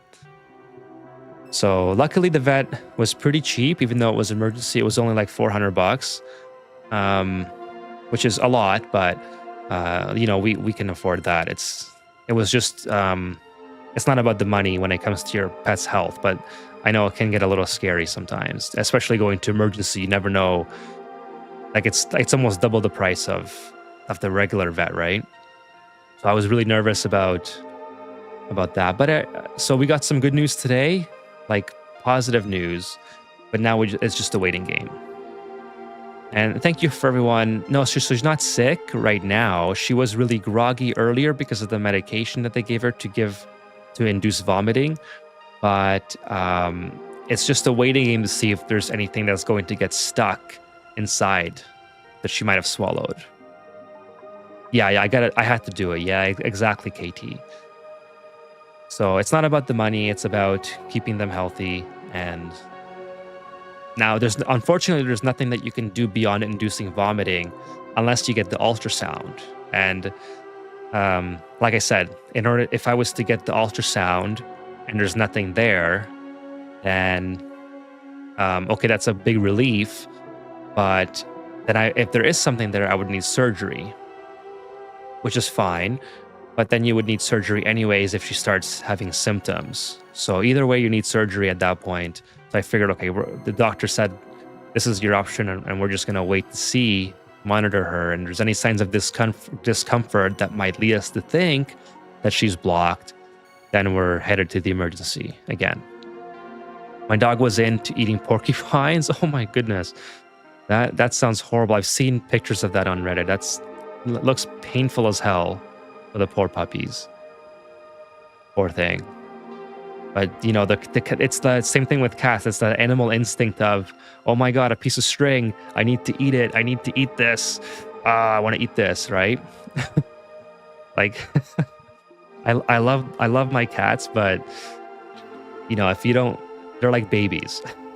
If you don't make sure that they don't touch this hot stove, they're gonna touch the hot stove. So anyways, that's what's going on. So right now they're good. And it's been about 12 hours it's been about 18 hours since she could have potentially ate it, 12 to 18. So if there's any signs of her being blocked, it's going to start showing up tomorrow morning. So fingers crossed that it's okay. And then she passes. I'm actually going to go feed her some wet food right now and help it move through if there's something there. So again, let me go through the chat and just say goodnight. There's a lot of chatters tonight. Cannibal, Mel, Vibrator, KT, Kevin Brown, Angry Pixel, Sean Monahan. Thank you guys so much. Hassam Game Over, Bobert Fret. I love that name.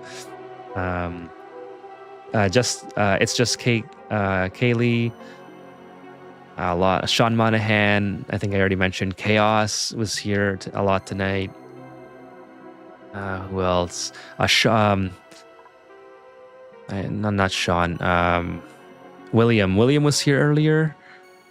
Thank you so much, William, if you're watching the VOD, for showing up. So many chatters tonight. If I miss you in the VOD, I'm sorry. I am scrolling pretty quick.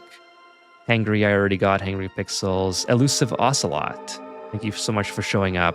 Becca was here tonight again. Thank you so much, Becca. Mel, I might have already mentioned. John Monty, yeah, John Monty was here. Look, it's me. Look, it's me was here. A lot of new chatters too, so thank you guys.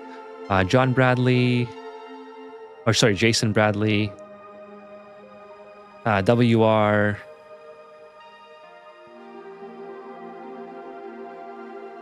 Yeah, and then yeah, I think I got everyone. Perfect. So again, if I missed you, thank you so much. Yeah, I hope that she's fine, and thank you guys for showing up. Yeah, I'll see you guys during the week, hopefully. If not, next Friday for sure. And yeah, thanks for stopping by.